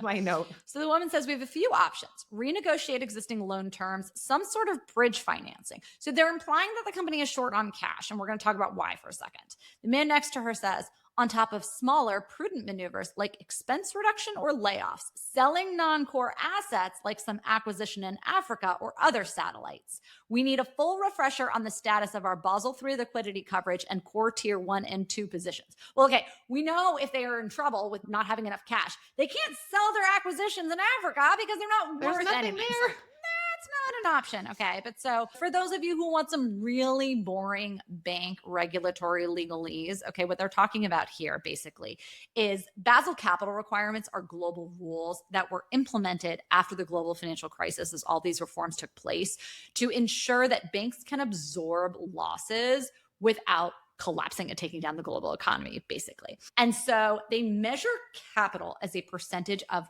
risk weighted assets rather than total assets, which makes sense, right? Basically, how much liquidity can you access relative to how risky your overall portfolio is and your overall balance sheet is. Not just like, okay, I've got a whole bunch of like assets, but they're all like gobbledygook nonsense or like derivatives contracts or whatever it is, right? So you've got basically the strongest form of capital being something that is called common equity tier 1, which is common stock and retained earnings, right? Basically, like, again, cash that you keep out and you don't pay to your shareholders. So that's like the first line of defense. Then that also includes what's called additional tier 1 instruments, which that can be things like our COCOs, right? Which can become equity in times of distress. Then you've got tier 2 capital, which is like your subordinated debt, things like that. Something that basically only is going to absorb losses once you've already kind of like gone under and everybody else, like the equity and losses have been taken care of. And I think just remember, right, if you think about the case of like a bankruptcy proceeding, who gets the first priority? It's the senior debt, then it's the subordinated debt, then you start to get to some of these other players who are at the bottom. So it's like, who's going to be able to actually withstand those losses? So it's like two different ways of kind of thinking about it. Very early on, you use the analogy of those cereal dispensers. So it's just, how are the losses going to get absorbed if there is a problem like this? By the way, this is where Tender could have used a COCO. But again, if you're Pierpoint, you're not gonna be like, let me give you this bond and like, we're going to talk about the Pierpoint bond because I do think that this is like a critical plot point that got a little bit bungled, but we'll talk about that. So, but basically the way it works is you're supposed to hold these like very prescriptive percentages. So, and again, this is per ChatGPT, okay, because knowing these actual numbers, it's outside my purview. But we are not fig bankers. No, under Basel III, banks must hold at least 4.5% of that common equity tier 1, 6% tier 1, and 8% total capital. But those are the baseline minimums. Like all the large banks in the US and the UK have more like 10 to 14% to basically like keep the regulators very far at bay and not run up against any trouble with anyone. The US actually tends to be more conservative, whereas the UK and Europe tend to rely more on that additional tier 1 capital, which is those COCOs, which is how Credit Suisse got and all that problem and stuff like that. So anyways, Whitney says, this isn't a call about a cash situation. And Ferdinand says, it needs to be. If our price falls any lower, Pierpoint have a call provision in their $1 billion bond. I texted Kristen on not my first watch through this, but on my second watch through this to be like, I must have misheard this on my first watch through, so I'll do it again on my second watch through. No. Okay. So fuck the contingent convertibles, okay? This is basic 101s. A call option versus a put option. If I lend someone money and I say, hey, you know what? If there's a certain trigger, I'm nervous about you for whatever reason. I think you're not going to be able to pay me back in the future. I don't want this exposure to you. Or maybe I'm lending you money at a very low fixed rate and rates have sold off and I no longer want to receive this below market rate. Or your share price drops below a certain trigger threshold and I no longer believe in you as an investment. The investment that I've made in you, I no longer think is money good. I could embed a put option. A put, when it comes to options lingo, is the right but not the obligation to sell something at a predetermined price in the future. When I say I'm going to sell your debt back to you, what that means is You got to pay back the full loan once this trigger is breached. Okay. But it's not convertible, by the way. It's literally just vanilla. Anything. Right. But I want to be clear. But when we say like the call option, it has nothing to do with share prices. It's literally, I mean, it can like be tied to that, but it's not. Has to do with we're not talking about converts anymore. We're talking about a straight up putable bond. This is just a bond. It's just a bond. That was the plot point of Succession season 1. So here's what went down in my mind. And if you'll recall, basically like the plot point that launched 1,000 ships in Succession was that Logan Roy had structured a like off the books putable bond with some lender that was triggered effectively when their share price were to drop below some previously unfathomable level. But then Logan Roy has a heart attack and his succession plan isn't in place. And so everyone gets nervous about the company. The share price drops. And so all of a sudden, the lenders are saying, hey, guess what? You need to pay us back this giant amount of cash that you don't have. And now they need to go out and raise cash. And that's what all of a sudden starts everything off. In my mind, basically, they were like, hey, we want that same plot point here. Can we do that? And they went to their consultants. Their consultants were like, well, we don't really use putable bonds. They use COCO. So they were like, call it a COCO. Maybe it'll be a putable bond. Like left arm not talking to the right. That's all I can envision that went down because this is just a straightforward putable bond, not a convertible. And it's not how a call provision would work. It is the opposite risk program. Right. It's the put. So, just again, getting up on my high horses because if we're going to talk about bond options, this is what we live for. I mean, like, this is what we live for. Converts, valuation, and in Jen, like the putable bonds. No, I'm just kidding. Well, no, but seriously, yes, like this is what we love. We love the finance stuff. This is literally why we started doing the deep dives. Yeah. So then there's another interesting point where the woman in the room says there are other means of raising cash, payment deferrals, sale of customer data. And Ferdinand, all of a sudden offended, says, unacceptable suggestion to anyone with any fiber sat around this table.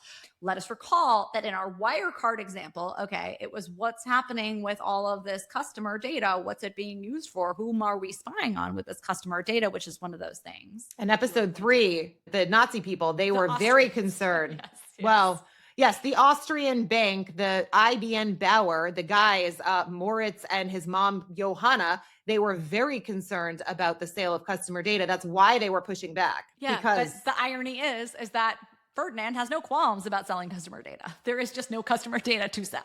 But I don't. We're going to learn a lot more about what Ferdinand's been doing. Yes, but I actually do think there was customer data at IBM Bauer. IBM Bauer was but there's no customer data at Tender. No, there's no customer data at Tender, but they've done the acquisition now. So they own IBM Bauer. So they do have some legitimate operations and they can. So that was why I was saying this whole thing. But I don't think he actually objects to this in any way, shape, or form because we know that he has been selling customer data. Yes. Agree. Okay. So Whitney says, listen, guys, why are we talking about it like it's real? Okay. It's another farrago. I had to look up that term. That was a vocab word I didn't have. A farrago is a confused mixture of bullshit. Ferdinand. By the way, this is wild. Jen, there's very few words that she has to look up. So that's pretty. I vocab word. Farrago was one of them. That's pretty impressive that the writers were able to find a word that Jen has not seen before. Very kind.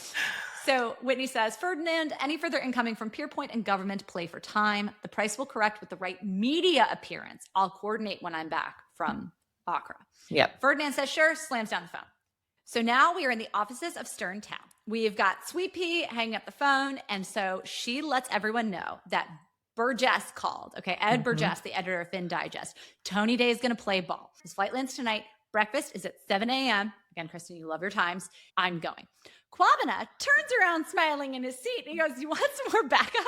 And Sweet Pea looks at Harper being like, how do I handle this? Like, how do you feel, Harper? She told Harper that she and Kwabena slept together. Kwabena, whatever, is just like super Mr. Oblivious, like doesn't care about anything, whatever. Harper puts on this big show of smiling, leaning over to touch Sweet Pea on the shoulder. And she says, yeah, sounds good. All yours. Okay. So this is so like two girls who are just like, that guy really is going to like try, like, sorry, guy, good luck. Well, but I think she's also like, you can have him. Like, he no longer means anything to me. Like, I don't give a shit. Yeah. Okay. Meanwhile, Eric lets Harper know that CNN has said that Halberstam is slated to speak on their pre-European Open show the next morning. So simultaneously, before the market opens, Whitney's supposed to go on CNN. And Sweet Pea is supposed to meet with Tony Day and Ed Burgess. So Harper says he'd probably do anything to keep us from going up against him live and muddying his propaganda. And Eric says, well, maybe that's what we do. Oh, by the way, I neglected to tell you I saw Preston Carnahan at your presentation. And Sweepy says, Crotona Park? That's Jesse Bloom's new CIO. Yeah, I was going to say that. Yeah. Fell out of my seat. I really hope they bring Jesse Bloom back. Literally, I wrote KK prediction. Jesse Bloom will come back and fill the Eric-shaped hole left at the end of this episode. I love that. No, don't cut it at all. Okay. God, I hope so. Knock on wood. We think they're mentioning him. They kept him alive. They mentioned him here. They did dangle him last season with Otto Moston a couple of times. Yep. I mean, they've also placed the freaking giant squid cufflinks. Like, there's been a number of things. And I have one other little point that I made. So, oh, good. And again, we have no idea. But that would be such an amazing plot point. So then we have this very silly thing where Eric asks Kwabena to diagram their P&L out on a whiteboard. And all Kwabena basically does is write down that they have made $3 million. Okay, so we find out that the stock is down 20% on the day in the 3 minutes since the US market has come in. And now everyone is selling the crap out of this stock. And they are now up 3 million other positions. So they have totally reversed all the losses that they had. But I want to make one more point. So they also have a few more things that he writes. He writes PX, so price 292, which by the way is wild. If they're saying their price target initially was 12 and then now it's 0. They're basically up 2.5%, which the whole point of this, right, is they're standing there with like glasses of whiskey. They're all standing around like celebrating this basically. And Eric gives a little speech and he says, my life in the markets overlays perfectly onto my life rooting for the Mets. We've talked about this previously. So many ways to lose. Exactly. He says you lose all the time in new and oftenly thrillingly inventive ways, praying for the counterbalance, that one miraculous run that makes you live again. Harpoon. So now he's got a new name for Harper. Okay. It's not harpsichord, it's harpoon. That's what I wrote. And that was the whole thing with them, the cufflinks. And it's like, what do you harpoon? The giant squid, a giant whale. Cool. Like you get the Jesse Bloom back. That. So I don't know. That was my whole thing when they decided to change the name to Harpoon. And they literally zoomed in on those cufflinks. Like, I thought it was more like harpsichord, that thing that you're playing. Like, oh, we're like playing at being this, but now you really are a weapon, right? You are a straight up killer. You're a warrior. Yeah. You're a fighter. He says, I can't quite believe it, but you just gave me my favorite ever day in finance. And like us, and meanwhile at this point, I'm like, this is my favorite ever day in the show. I'm so happy. And he says, and we're only up small. You feel good? And Harper sheepishly agrees, I guess, and they all cheers. Now, based on our back of the envelope math, generously they're up about 2.5%.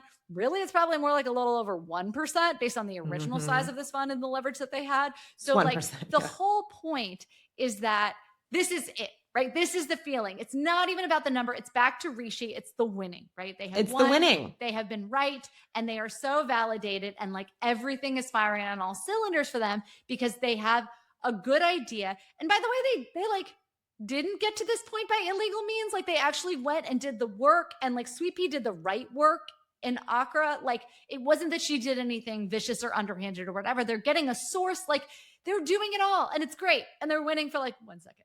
Yeah. Nice.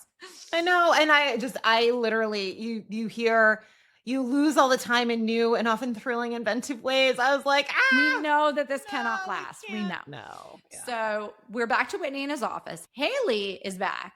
And now she comes into Whitney's office, not to do his bidding, but to confront him. She says she's been sniffing around. I think she may go to the press.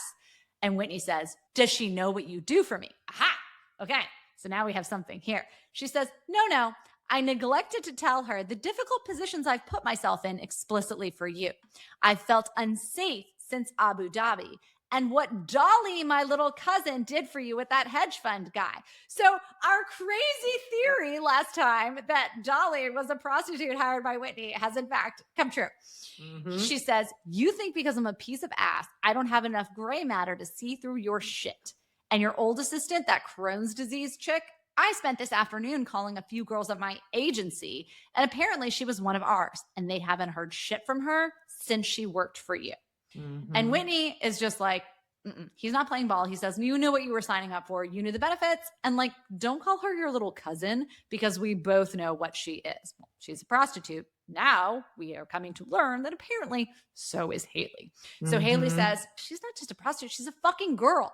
And what about your previous assistant? Now, we've been dangled this missing assistant since episode 1, like minute 45, right? Yeah. And she says, you know what? Maybe I should go to the press. And Whitney says, what do you want? She goes, $500,000. And Whitney laughs and just goes, fuck off. And she's like, all right, $750.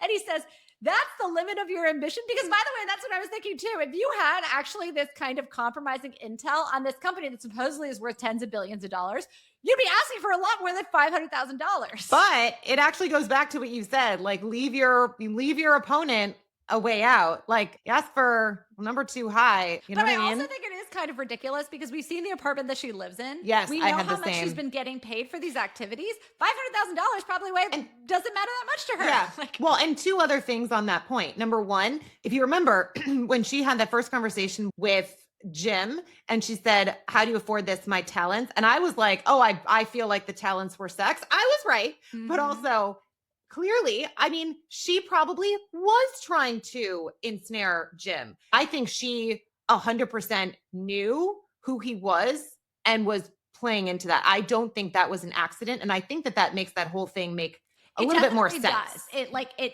wraps it up neatly with a bow. I don't like know they don't explicitly tell us that. Yeah. But I think it's pretty, it would be, I think that given she's working for Whitney, given Whitney knows that you have this reporter who's sniffing around, she gets an email from from Jim asking for information about this company. She likely went to Whitney and Whitney's like, go see what you can do with it. Yeah. I think it's entirely possible. So after he laughs at her, she goes, fuck you. Put the whole lot on my payslip. If there even is fucking any. I mean, that's just another irregularity for them to find, isn't it? And if anyone asks, I'll play the ditzy assistant you always wanted. I don't know anything. And Whitney, annoyed, is like, you don't know anything. She goes, what difference does that make? Now that I think is the key, right? She knows just enough to be dangerous and she's got to figure out how to put that to work. He says, I'm not giving you a dime. And she says, then live with the consequences of your action. You fucking try hard loser. Now, I think that try hard line is so much more powerful than her calling him a bitch 10 times, because it's this whole thing back to our kind of the intractability of that British social standing. They're both Americans.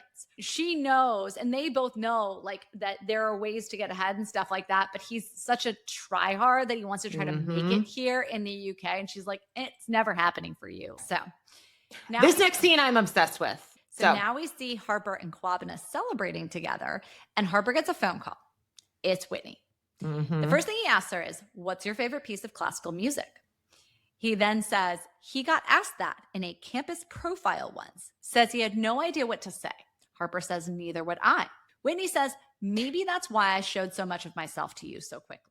And by the way, neither of them have an answer, because this is a tell of, are you wealthy and educated enough to know these classical you'd know pieces of music? Exactly. And so both of them can't answer it. They're like, I don't know. But if you went to Oxford. But when he went to Stanford, I'm sorry. I just Yeah, but I think it's different. Again, I went to, you studied English literature. I went to Brown and I studied biomedical engineering. But you play the fucking flute, Kristen. You could have an idea of a favorite piece of classical music. I could easily answer a piece of that. But I'm saying more about the Shakespeare references and all that shit. I have to freaking Google and rely on Jen to explain a lot of the Shakespeare writing. Apparently, I don't think Google that the a lot of the creators, Shakespeare too, because King Lear ain't my favorite. But so Harper says, it must be exhausting. Now, back to the last episode where we talked about being tired, right? Being tired from living a lie. She says, living every moment, knowing you could be completely undone by one single question. Now, obviously, she's speaking here about what's going on with Tender more literally, but more figuratively speaking, is this same burden of living a lie or trying to become someone that you aren't and putting on airs. In terms of class. Exactly. And trying to fit in. Let me just say one quick thing. She goes from this lit up celebratory office to a room that is, again, dark. So they're both having this conversation in the dark. And I thought that was, again, a very interesting choice because, you turn on a light, right? So I feel like that was a very specific choice to make it so dark. She's also looking out the window. You have the almost billowing curtains. It actually felt very similar to with Rishi so I don't know, again, whether that meant anything, because I do think it's funny. There's a lot of overlaps with Harper and Whitney and Rishi and Harper. And we can talk about that in a sec. So Whitney says, what about when you misspeak? Don't tell me you're not pirouetting through a social minefield. Their sneering nuance of manners, their insoluble absurdities of class, their bitchy pieties. The greatest mistake I ever made was moving Tender to this piss-wet history project of a fucking island. So Whitney is effectively, in my mind at least, telling her, I've kind of run up against the limit of my ambition when it comes to moving social classes here, and I'm seeing just how far I can't get within the UK. And she says, maybe you should have stayed in a country where they didn't care where your money came from. Back to exactly what you said earlier, right? And Whitney says, I'm sure you think I have multiple faces, but there's millions of people like me. I read this literally in the sense of like, we have touched on briefly, and I do think want to unpack a little bit more the idea of a psychopath or a sociopath, about how they can use facial expressions to try to give the impression of reading people and feeling the same kind of emotions that neurotypical people feel. Which is what Harper just accused Yaz of in the very beginning as well. Which, to your point, I don't believe we've seen from Yasmin, but I do think we've seen from Whitney and, in my mind, Harper in the past. And Harper says, and I'm sure you're doing psychological acrobatics to convince yourself you're a normal case. Whitney, you are a construction. And I think this is a little bit of what Henry was uncovering too. It's like, I don't believe a word you're saying about yourself, even when you're pretending to open up.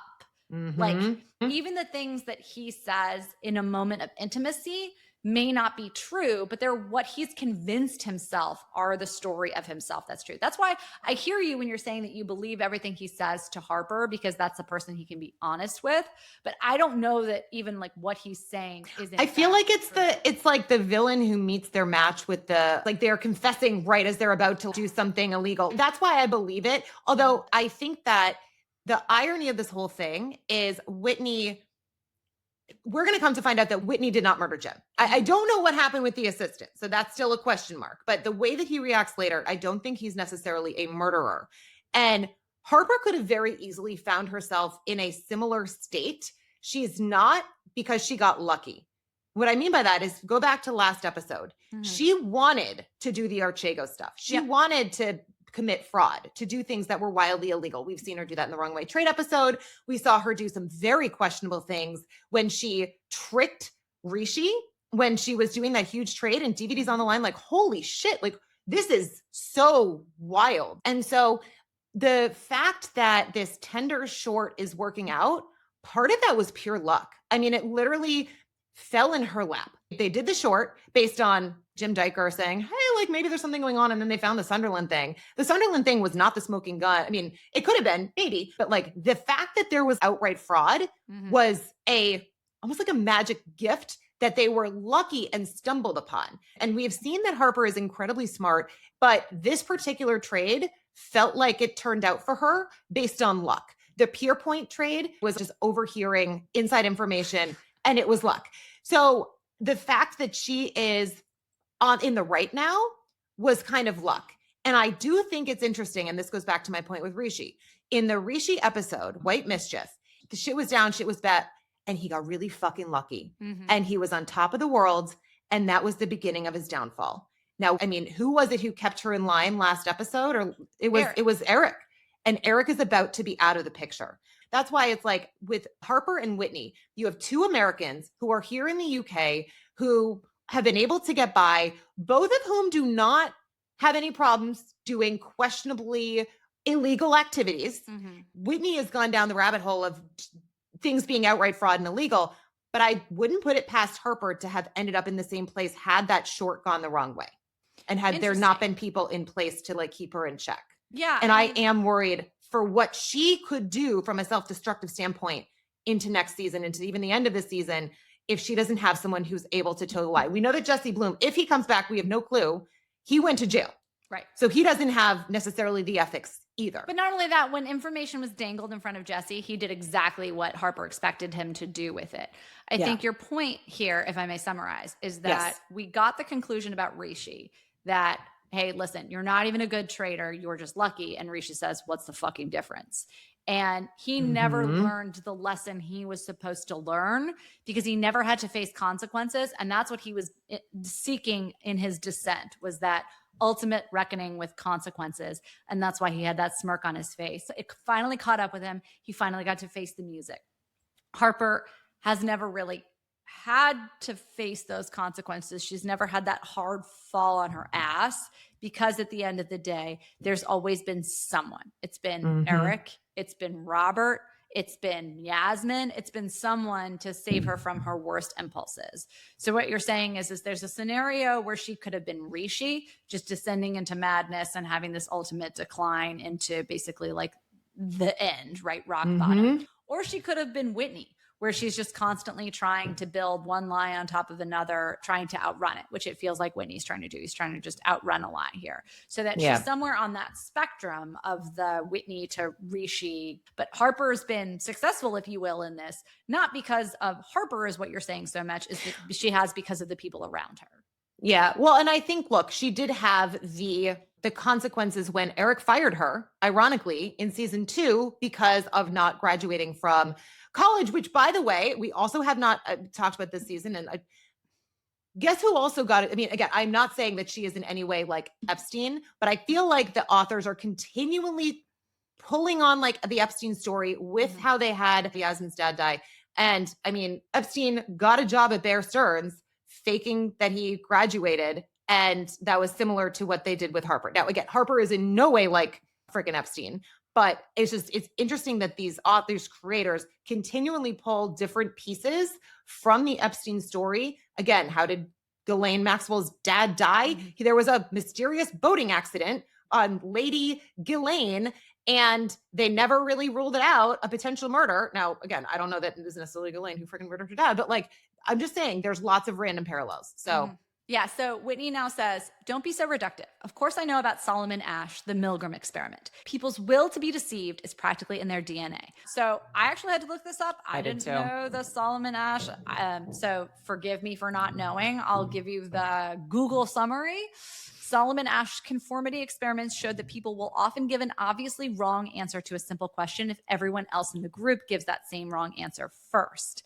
These experiments demonstrated how social pressure and the desire to fit in can override an individual's own perception and judgment. So similarly, Stanley Milgram's obedience experiments basically tested how far ordinary people will go in obeying authority figures, even when instructed to inflict apparent harm on another person. I think this was those like recreation of the Nazis, right? Where it's like, can you do this thing that inflicts pain? Exactly. Yeah. And they were told that if someone like didn't obey or something, they should like shock them. And they turned it up to max, even though it was not a real shock. Willingly. They were actors, but it showed the willingness. Yeah. And it's interesting too, because you made the point that when it came to Tony Day, he didn't need the actual threat. Like Whitney wasn't threatening him. He was just doing what Whitney said because he kind of like wanted to obey his authority. So it was interesting that you were right about the fact that he was not actively afraid of Whitney.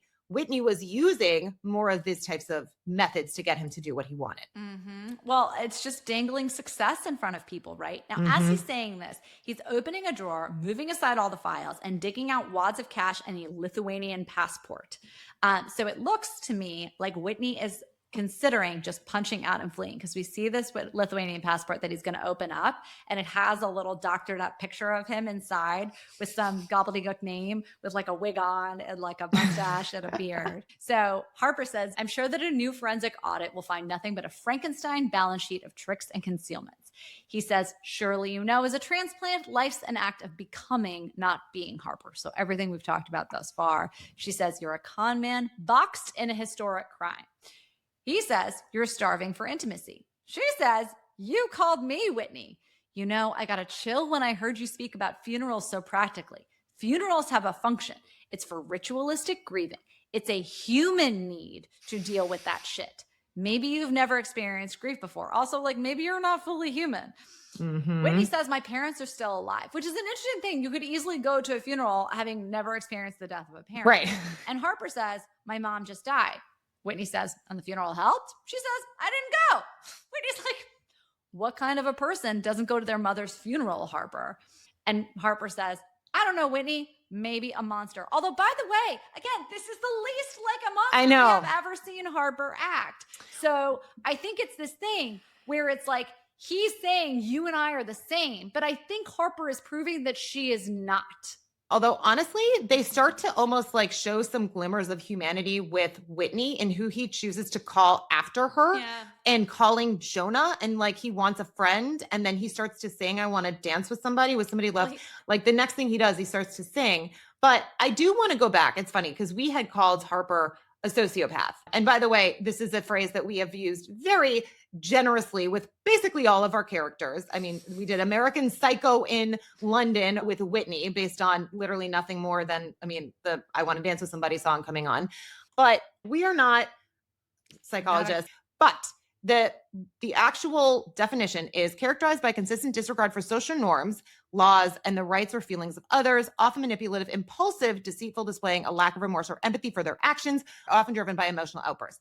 When we have called Harper that, it has been because she has done stuff like that. I will say she is last season into this season showing so much more humanity. You start to see why she is doing some of the things that she does, but it can be true that characters are displaying signs of things that are a little crazy. Again, not caring that like, hey, maybe we don't just randomly open lots of different prime brokerage accounts or manipulate my trader, but HBO creates flawed characters. The masterful thing is creating flawed characters that you then care about. And that because they continually now show us her humanity, glimmers of just this like remorse. The fact that she didn't go to her mom's funeral, to the point, her mother was awful.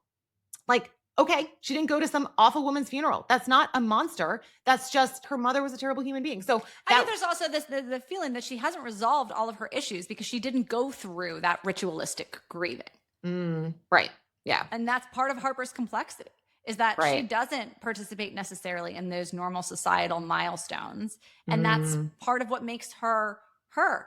But to your point, I mean, I just think it's so masterful that we're rooting for Harper to win, but we're also rooting for Yasmin to win. And the two right now can't coexist. So what a great place that they've put us in, where I'm rooting for Harper to take down Tender, yet somehow Yasmin. Oh no, see, I totally think like after even getting to this point, I think that after what Yas just saw with Henry, what she sees with Whitney, I mean, yes, there's financial incentive for her tied up in the company. Yeah. But I totally think we're getting Harper, Yas coming together in the next couple episodes. I agree, but that's neither here nor there. Right now, you're like, she's not there. She hasn't turned on Tender, and their interests are totally opposed. So all I'm saying is like, I think that they've done such a great job of putting them in these situations where you want her to win by doing something that right now, as the stakes are currently set up, will totally hurt her friend. Taking down her husband, taking down the company that she works for again. She was working at Pierpoint, and like doing it at her expense. Like, I think that we're going to have to see Yasmin. Yasmin will have to turn against Tender and join forces with Harper if they're going to reconcile. Watching this episode, I was like, I thought that they were going to have a cage match to the death. I mean, like they literally say till the end, till the end. And then by about like 15 minutes into this episode, when Henry is calling her like a cunt and like all these horrible things. No, she's the I agree that Yasmin doesn't believe in anyone at Tender anymore, but she's still part of the Tender machine. Yes, but like I still think that I was excited for the next episode, thinking maybe we're going to see Harper and Yas team up. That's all. I think that's entirely possible. I assume that's where this goes. I assume. Right? I hope. Because they've set up everyone at Tender as so. But yeah. Okay.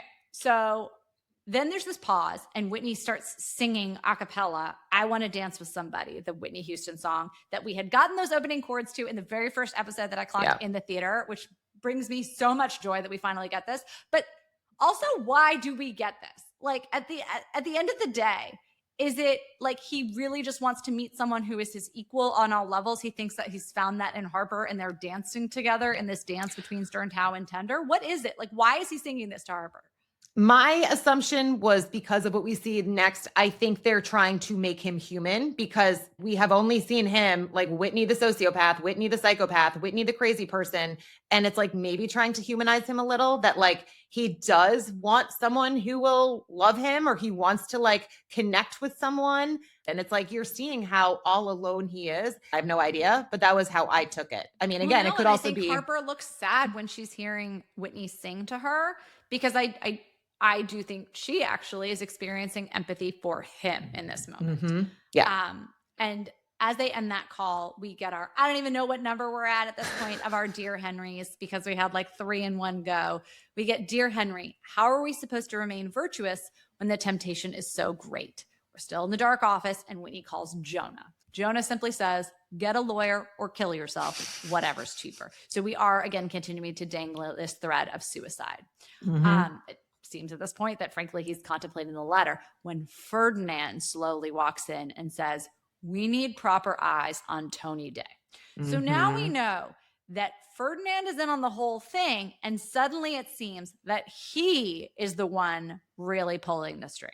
Yeah. He says, I think it would be very counterproductive for Mr. Day or any other weak link to be off message right now. They, my emphasis there, but they have their methodologies for people who are asking the wrong questions. Whitney seems a bit scared hearing this. And he's like, no, I don't think we need to escalate. We can handle the situation without violence. Yeah. So now it's becoming very clear that whatever they've escalated in the past to whomever they are has come to violence. Oh, see, I actually took it the opposite, which was that he's saying, oh no, we can do it without violence, meaning that the idea that they have their methodologies that might include violence is shocking to him, because then he says, good to know you're a man with some red lines. So I actually took it to be that he almost like didn't necessarily know that they were murdering people necessarily. And that this was the first like actual threat. Like he knew they had the compromise. They knew that they were, I mean, we'll see what they do to Eric, but there had never been this insinuation of like anything beyond that. Cause the way he's like, oh God. But he says they have their methodologies. So for all you know, that right, the methodologies wouldn't include violence. So why would he say violence if he didn't think that they were capable of violence? Well, because they're extorting people. So if there's some other methodology, what other methodology you're going to have? I feel like he seems like he was kind of shocked that this was even being suggested. Yeah. I think they're spelling it out for us quite clearly here, that when things have been escalated, right, bad shit happens. And Whitney says, I know I'm not meant to interrogate the cell structure, but how did you get involved with these guys? So now we're learning that Whitney is, in fact, middle management in whatever the big picture is. So it reframes, and we've gone through this emotional reframing of Whitney, but now we're getting actually like it's spelled out for us in terms of the hierarchy of whatever this organization is, that Whitney is not subordinate to Ferdinand, which was made to seem totally the other way around in all of their previous dealings. And Ferdinand is subordinate to someone else. So I think in the past you had said like maybe, who was it? Like Tony Day is afraid it was Tony Day. Someone else or something like that. Like someone else is listening. It had to be like a Deus Ex Machina. Well, here we go. Now we've got the someone else that was not in any way, shape, or form, I think, predictable, unless you had known the Wirecard story coming into this. And so Ferdinand, now smoking a cigarette in the office, says, Razoblachany. Do you know the word? It's Russian. Razoblachania or something. Oh, you know it. Okay, great. Yeah. It's Russian for exposure, the bargaining power of the threat of exposure. Whitney asks, what did you do for them? Ferdinand says, credential theft. They wanted a picture of IBM's client base, names, networks, spending habits, further points of leverage. In my corporation, they cleared a path for me to CFO within a decade. And it was, in hindsight, a boringly easy thing to rationalize to myself. So here it is, the same as Tony Day. All these people had to be offered was a path to promotion that came unfairly, and they were shockingly willing to compromise. There never was threat of violence that made Tony Day do what he did. It was just the thrill of promotion, and same thing for Ferdinand. And Ferdinand says, after a certain quality of service rendered, I was able to make a connection that made it clear I was found by Cozy Bear, the tech arm of the SBR and the FSB. We'll explain both of those acronyms in just a sec. The particulars above and beyond the continued existence of the company are not really our concern. Narrative is all that matters now.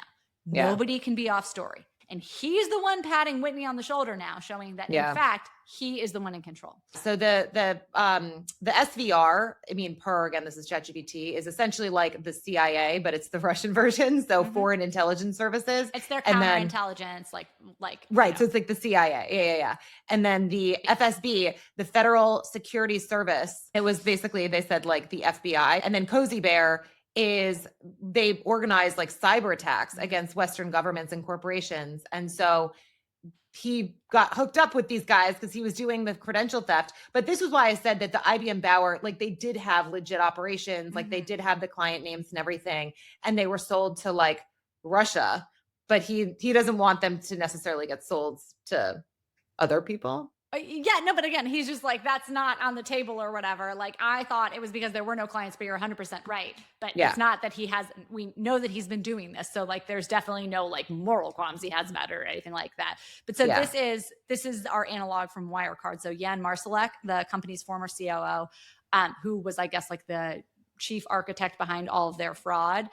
So after Wirecard collapsed, he fled Germany and disappeared and was later traced by journalists and investigators to Russia and Russian-controlled territory. And basically, there were a bunch of investigative reports that showed he had longstanding contacts with individuals linked to the FSB. And so there's been this theory that the SVB played a big role in basically like protecting him, getting him out of the country, hiding him, all that stuff.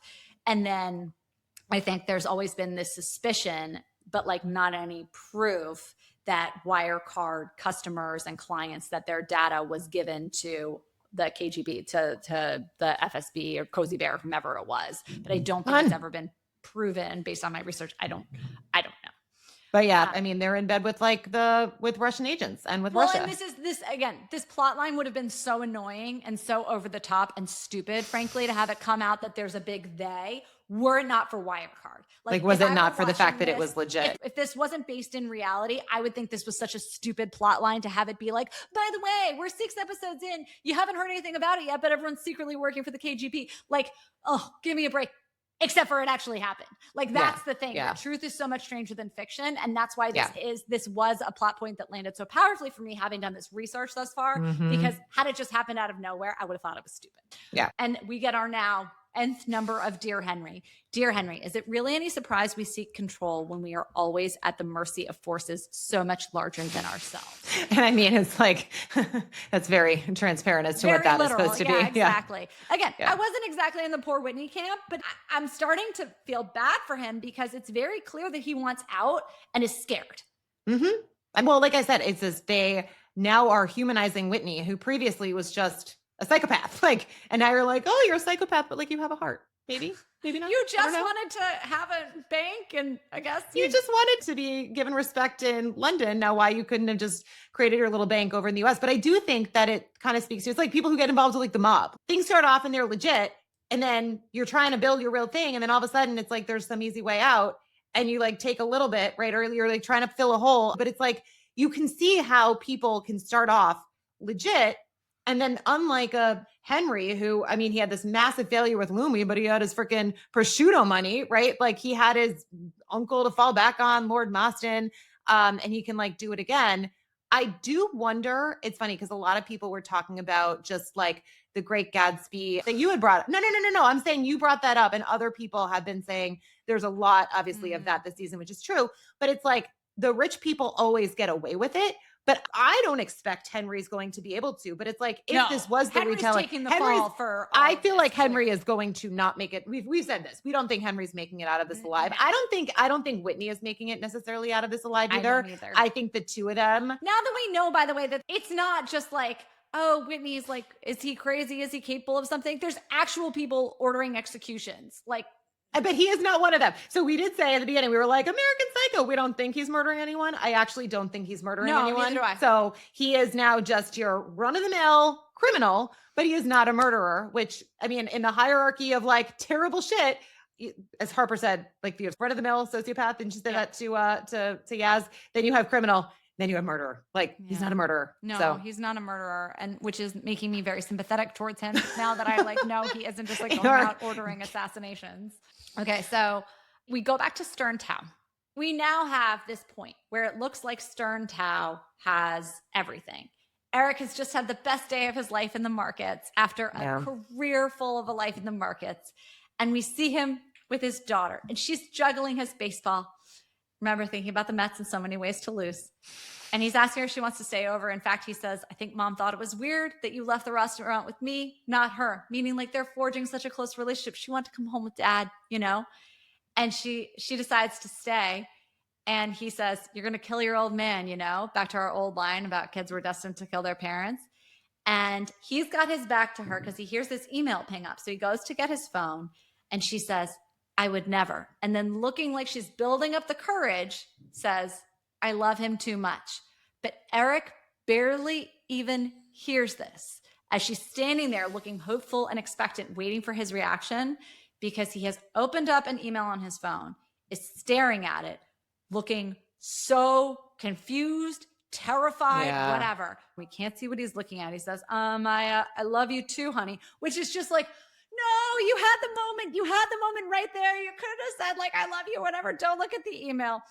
And he's standing there now in the other darkened room. His face is only lit by the glow of his screen. He has to grab the chair for stability. His daughter in the background is like asking about ordering dessert to the room, just like this totally innocent, like father-daughter moment. And we see his phone and it's the video of him with the girl from the last episode. And in the email, there's the copy of her passport showing she's just a teenager. Well, I mean, I will say the first time I watched it, I didn't realize she was underage. I thought he just got blackmailed with video of him and a hooker. And I was kind of like, his reaction seems extreme. And then when you actually see, because like you can look at what the birthday is, and it's March 25th, 2011. And so right now, I mean, as this episode airs, it's February. So that would make this girl 14, which is the same age as his daughter. And it goes back to sort of what his daughter did, where it was like they took photos of a girl dressed up like a hooker. And it's like, here he is in that same hotel room, right? Like now he's right here with his daughter. And he was with this freaking hooker who was literally his daughter's age. Yep. And it's just, I mean, he is shaking. And I mean, when I saw, I was like, what the fuck? I was like, I hope that this was a manufactured passport. But yeah. So after this horrible scene, we get the opening notes of a classical piece of music that starts playing. Which I love, by the way, because of the prior conversation. Of course. Yes. It is Hungarian Rhapsody #2 in C# by C# minor by Franz Liszt. This, I presume, takes us back to the question that Whitney asked Harper, what's your favorite piece of classical music? So this is a piece that's used all the time in like old school Tom and Jerry cartoons because it's this like classic melodrama that just descends into chaos. And it's like funny though, but it's like in the beginning of it, it sort of starts off and it's so like, it's contrast. Yeah. But it got me thinking about this kind of game of cat and mouse that they are playing here as everyone's trying to get to the meeting with Tony Day. So we've got Ferdinand on the phone with Whitney saying, we've dealt with our square mile issue, meaning Eric. Yeah. And then he says, I'm told Day's meeting Stern Tao and Finn Digest for breakfast. Claridge's 7 a.m. And remember, Claridge's also is where Yasmin spent the night away from Henry at the beginning of episode 2. So while this classical music is playing, we've got another Dear Henry. We get Dear Henry. Wealth is the greatest disguise from our truest, most probable states. So we got Tony at breakfast looking around, clearly wondering like, who's the spy, right? We see Burgess walking to meet him. He's got his watch visible under his sleeve. We've got Whitney looking at his watch. Okay, so I actually screenshotted the freaking watches and did searches on them. Okay, but which got me nowhere, by the way. It just, so please tell me, what did you no. watches? Sorry. I was looking at the time. So it was like 2 or 3 of 7. It wasn't so much. I was looking at the actual, I wasn't looking at the brand, but that's a good point. There's been much ado in the financial press about like the accuracy of the watches that they have people wearing. So I thought we were supposed to get signals from this because I like that. Well, hang on. I didn't get very far with it, so I'm not sure if I did the right kind of search or if ChatGPT lied to me or whatever I used, Gemini, I don't even know. So we get Whitney looking at his watch, and it is apparently a vintage 1950s, 60s Longines Conquest calendar style watch. The market estimate of value is like $2,500 to $5,000. So it's not like some for Eric watch. No, for Whitney. For Whitney, okay. And then Sweet Pea's watch is a Rado-Centrix open heart automatic that retails around $2,500 as well. So the take from the interwebs was that Longines is more of a collector's item and that Rado is more of a fashion item. But I was like, does it show that they're equally matched, but like cut from 2 different cloths? I don't know. And then we also get like Ed checking his watch, but we don't see it. And Tony's is visible under his sleeve. So we got Harper saying TikTok, basically. We got everyone walking around with their watches. Dear viewers, if you happen to know like more about these watches and what they mean, I'm all ears because I did not get what I was hoping from the internet, which was going to be some like super coded inside joke. We get, again, Tony looks so freaking nervous while he's sitting there pretending to read his newspaper. He's like fumbling his coffee. It's spilling everywhere. Yeah, he spills his coffee. And Whitney gets there first. Tony stands up, almost tries to run away. Whitney tells him to sit down, not say anything, just like he said, by the way, on the phone, like when he first called him. And so he basically is like, listen, these guys are going to walk through the door. Okay, they don't know you. They've done nothing for you. And no matter how sweetly they've spun it, they are not invested in what happens to you from here. They view you as an accessory. They will use you to burnish their finances and status in their spheres. I saw actual value in you. I plucked you from obscurity and I gave you the world. And Tony's like, yeah, cool. I'm really grateful for that. But like, how does that help me now? And Whitney says, everything has led to this exact point. We are under siege. Yes. Which is a word that he actually like writes in the letter later, but doesn't say in the overview, which kind of drove me nuts. We just need one more united front, back to our war theme from the beginning. Don't let them call us criminals. It's too easy. We're brothers. You remember how I found you? Bankrupt. I made you a success. You think our competitors are morally unblemished? Wake the fuck up. Whatever we've done to get here will be swallowed up by our scale and rep.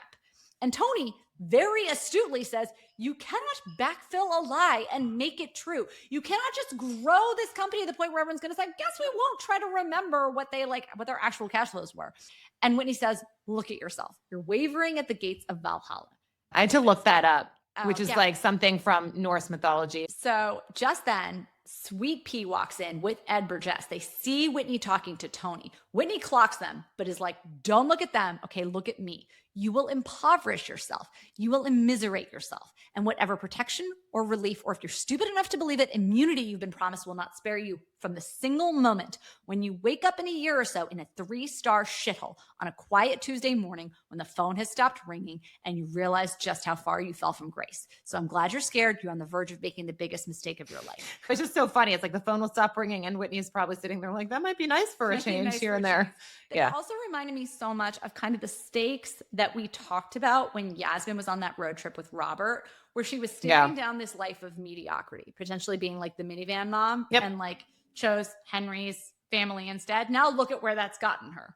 It's that whole thing of these are the actual stakes that people are deciding between when they choose to commit these frauds. Yes. It's not typically a knife being held to your throat and people being like, if you don't do this bad thing, you're going to die. It's something so much more banal. It's something that's just like, oh gosh, I really wanted to feel good about myself. And like, this was the shortcut to a path to promotion. And I didn't think to ask. Yeah. So everyone else comes in, like Sweet Me and Eric come into this breakfast. Whitney leaves. He makes like a big to-do or whatever. And they're like, okay, Tony, we've got you, whatever. And Tony's like, yeah, okay. But you can see very clearly, like, he's not going along with whatever the plan was. So now we go to CNN. Whitney's seated behind the desk. Eric walks in. And as they're touching up Eric's makeup, he whispers to Whitney, do not press a desperate foe too hard. When you surround an army, leave an outlet free. What if the outlet I use is through you? So this is from Sun Tzu's The Art of War. I mean, it's pretty self-explanatory, right? But it's like, don't put someone in a situation where like they don't have a path to retreat. They don't have a way to de-escalate because they may just blow themselves up and take you with them.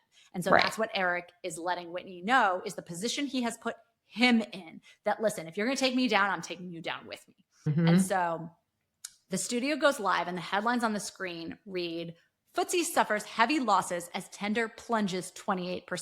Then the subline reads, analysts scramble for answers as Tender slump drags FTSE lower. Go ahead. But that was what I was saying about just like the size of it. It seems a little bit, it would be like some, I don't know, ServiceNow is down. The issue last week was it was a bunch of companies and like SaaS in general, which was again impacting the Mag 7 and concerning people, but it wasn't like one company, like one little company would not drag down the entire FTSE, given the size. You said it's like trillions of dollars. So. Yeah. And it cuts to Stern Tao, where Sweet Pea asks Harper why Eric went instead of her. And she says Eric insisted, wouldn't hear a no. So we're like, okay, now we know this thing about Eric.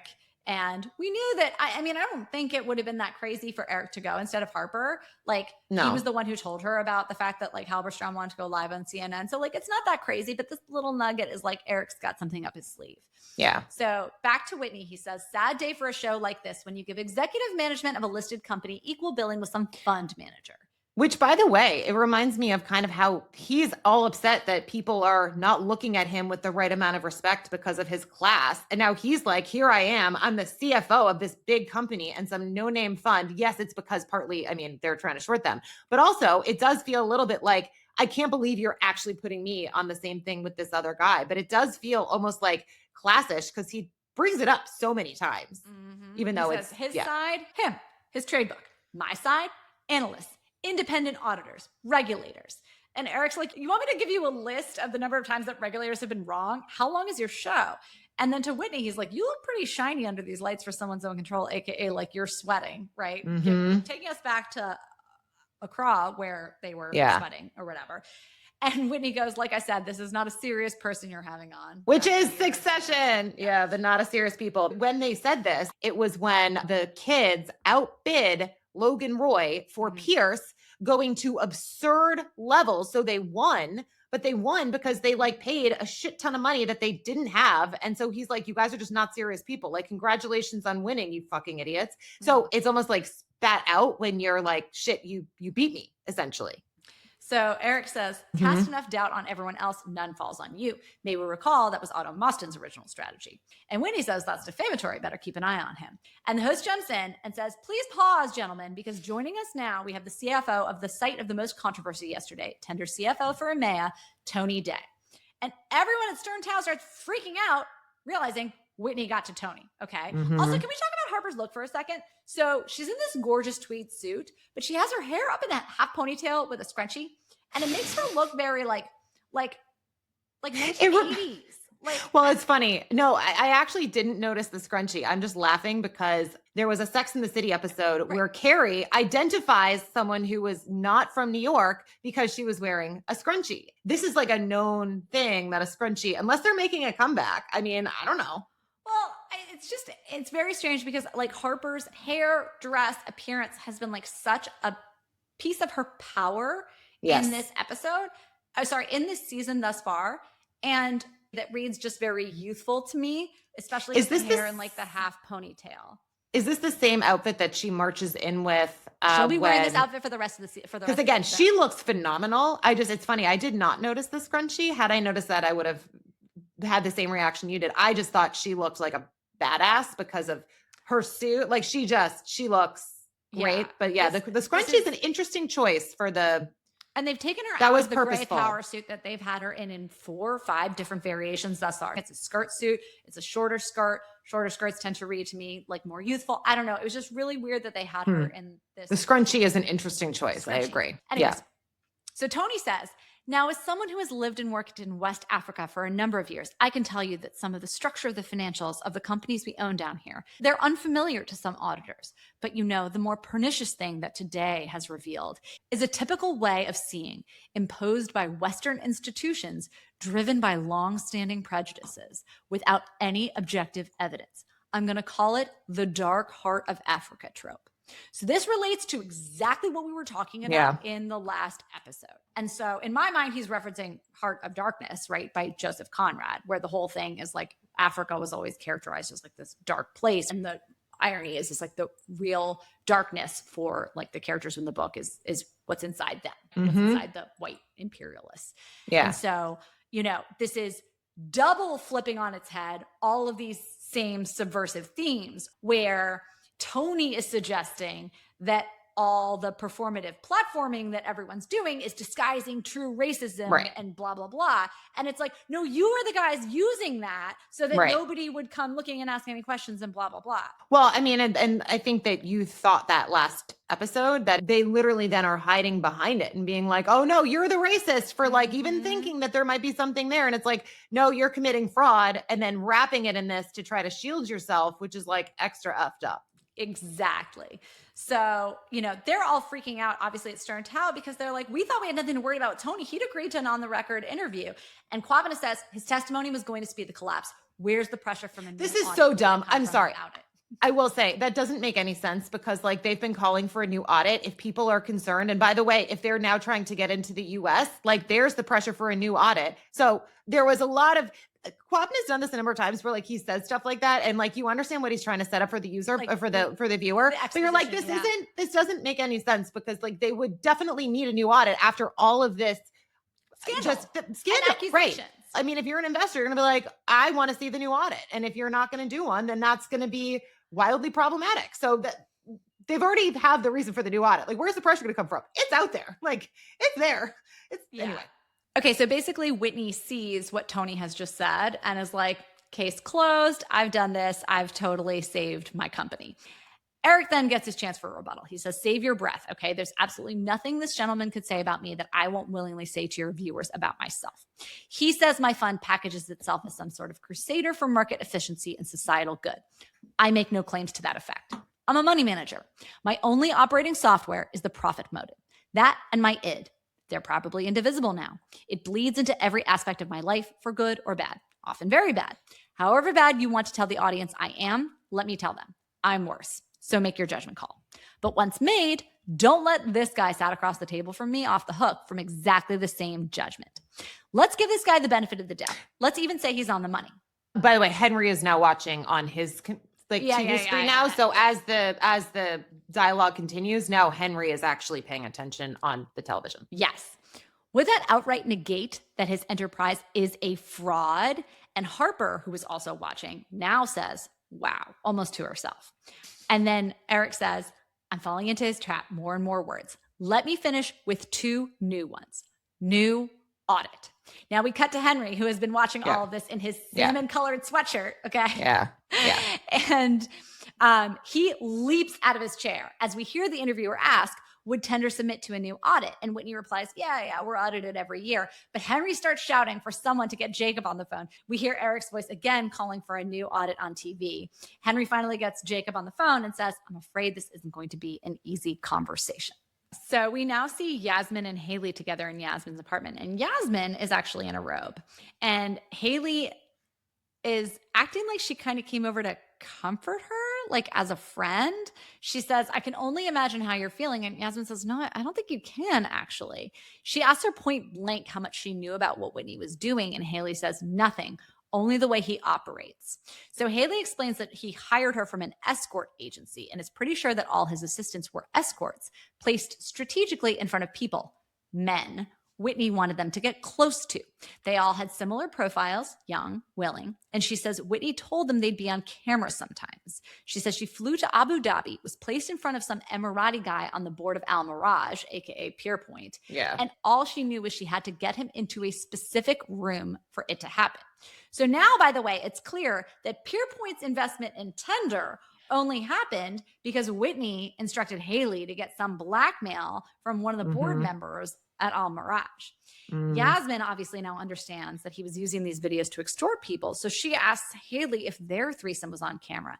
And Haley doesn't want to say anything, but basically like, yes, which we knew because of the way that Whitney was talking about, the way that Whitney already was talking to her about it. And so she asked, like, what did Whitney want you to do with us? And Haley says, he said, be in their lives. And she says, he exploits fragile people. I'm sorry. So to your point, she is delivering the better same messenger. News as the better messenger to Yaz that Harper delivered earlier when she was like, you guys got duped. It's okay. Like, whatever.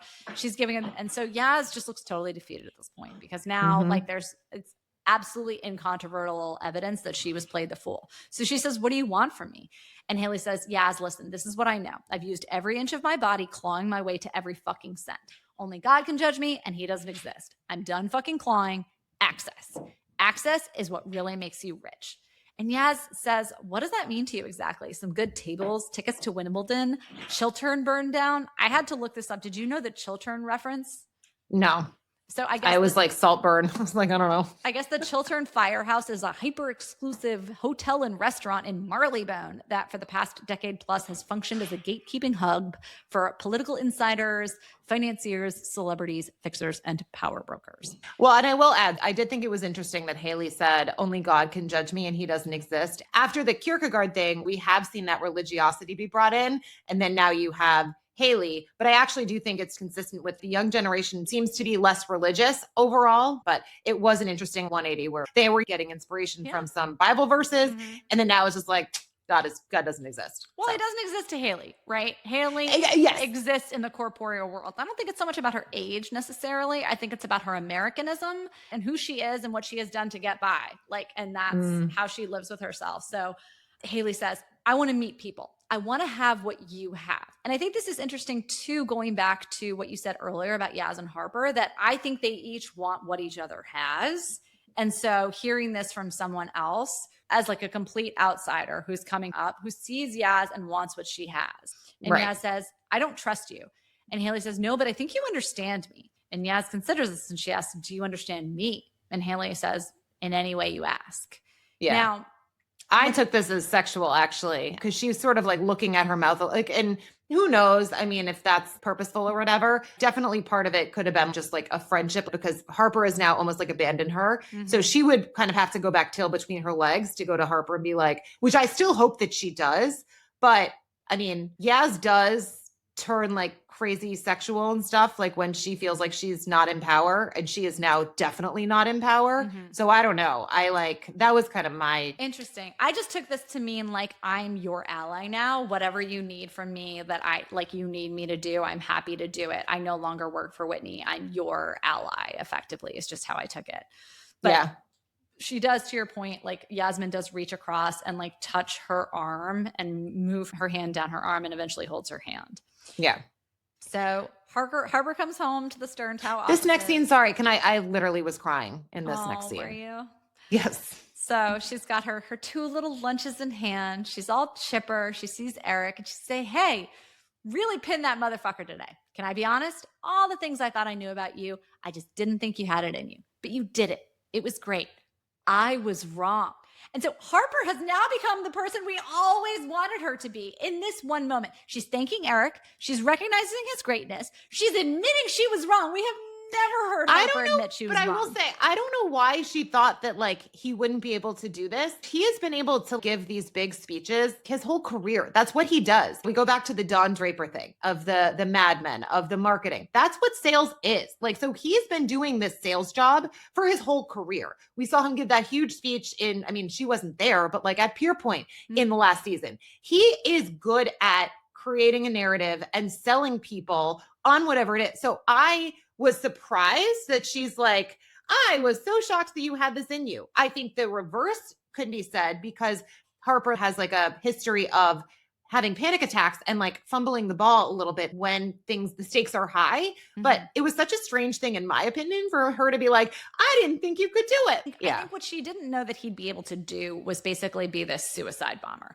Be like, hey, anything you're going to say about me, I'll beat you to it. But she also doesn't know about myself. Of course she doesn't know like, how she's like, much of a suicide game of chicken he was playing. Yeah. Of course. I think that's what she didn't know that he was capable of. And that's what she's so proud of, because I think that's, her impulse is being like, dude, I don't care how low you're going to go.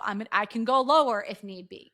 Yeah. But she has no idea that they have any of this compromise on him. Right. So sort of like, Whitney, what are you going to do? You're going to say, hey, you work for a short only fund? Like, cry me a river. To me, actually, you brought up Succession before. This reminded me of Succession, where Logan chose to sacrifice Kendall because he thought he wasn't a killer. And then when Kendall goes on TV and throws Logan under the bus, Logan smiles because he's like, oh, you are a killer. Like the best. Yeah. I assume the best. So Eric has proved that he's a killer. I know. I just don't know why Harper would doubt that. That's all. It was fair. Like, sorry, continue. So Harper is like, wait a minute, where is everyone? And starts to feel like a horror movie, right? Because we all know what's coming. Eric, choking back tears, says, you want to come in here a sec? And there's a man sitting at the table. Harper's like, who's this? And Eric says, you might be standing on the verge of something great. It's yours, not mine. Marvin represents me. I'm going to let him talk for ease. It'll be undiluted and clean. By all means, call me a coward. It'll be a lot easier on me. So apparently, Marvin, we come to find out, has been instructed to draw up a deed of assignment. So Eric is transferring all the rights and benefits of his ownership in Stern Tow to Harper. And they go into Which is capitulation. insane, by the way, because he's not only transferring everything, he's giving up any like upside, he's giving up any distributions. Like he basically says, all I want is my money back that I gave in my initial investment, and I want that to be put into a trust. Now, I do think it's interesting. Someone made this point like last episode or a few episodes ago. He takes the money that was like earmarked for his daughters and someone was like, and gives it to his true daughter.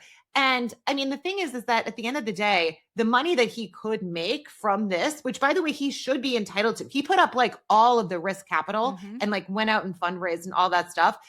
That's money that then his daughters are not getting. So like at the end of the day, it's money that's put in a trust. So again, the upside that he is giving up is also giving that to Harper. And obviously we see him repairing his relationship with his daughter. I thought that was beautiful. And I mean, I'm so glad that hopefully he will at least be able to like nurture that in the future, and who knows. But I love that when they made the point that this was money that was taken from his other daughters to give to Harper, who's like a surrogate daughter. Yep. But yeah. So Harper's like, what the fuck is this? And the lawyer says, my client has informed me that there are reputational risks that could render him a faithless servant should he continue to be employed at Stern Tao. So he does not give the exact details, but he basically lets her know that like they've got something on him. And Eric says, yeah, and no funeral. So back to our conversation about funerals, back to the conversation between Harper and Whitney about like what funerals represent, grieving, the fact that Harper like didn't properly grieve the death of her mother, and now she's killing your parents. New thing to grieve. Exactly. Yeah. So Harper is like, can you please tell me what this is all about? To Eric, like, we can fix this, right? And Eric says, watching you present, I thought I was incapable of feeling pride for anyone but myself.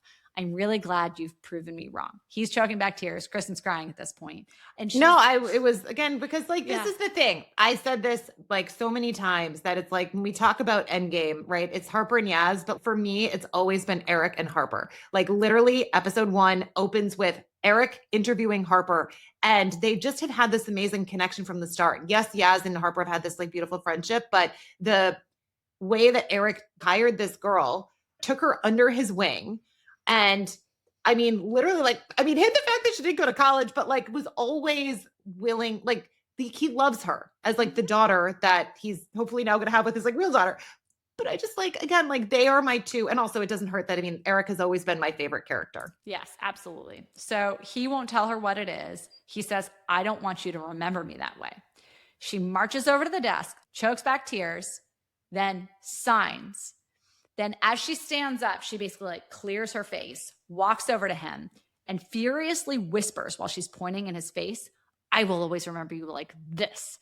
Yeah. And so like for basically being a coward. This is the most like Shakespearean tragic but the irony, moment. It's like they finally have their victory together, and they literally cannot savor it for more than a second.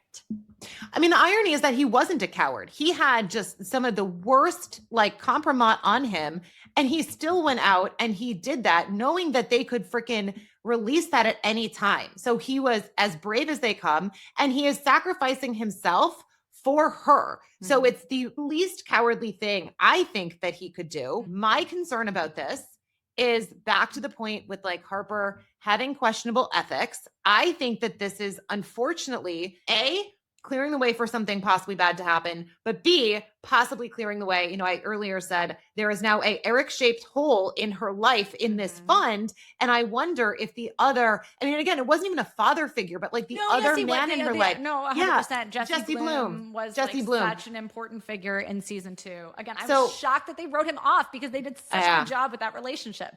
So that's why the fact that they brought him up in the same episode that they are literally getting rid of Eric, which breaks my heart. He better come back in season 5. Yeah. So I was literally crying as like I watched that scene. Yeah. But this, I mean, this is what this so is this beautiful. whole. This was one of my favorite scenes in the whole show. Yes. So, all right. So then final scene. Back to Tender. Convertible. Sorry. Convertible nonsense. So Whitney and Ferdinand come in to talk to Henry in his salmon-colored sweatshirt. Henry's not even looking at them. We find out that the stock has rallied since Whitney's appearance, quote unquote, away from PurePoint's convertible trigger price. By the way, who is going to be like, oh, the share price has gone down. Let me convert into equity on my choice. No. Again, it is a bond. It is a convertible bond. It is called a bond because it is a bond. It converts into equity. You only convert into equity if the share price does well. The cocoa, right, converts into equity when but not at the investors, but right.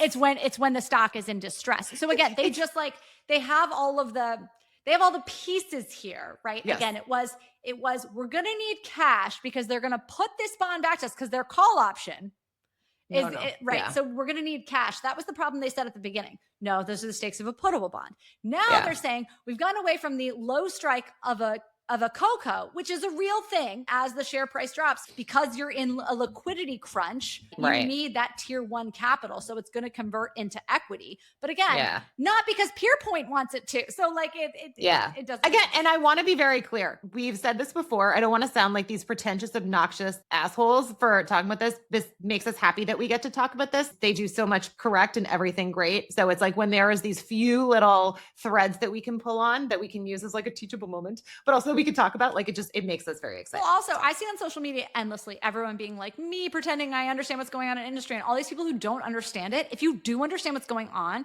the plot is that so much richer. Yeah. Like it's great. And I think people would like the show so much more if they understood the finance. So that's what we're here for.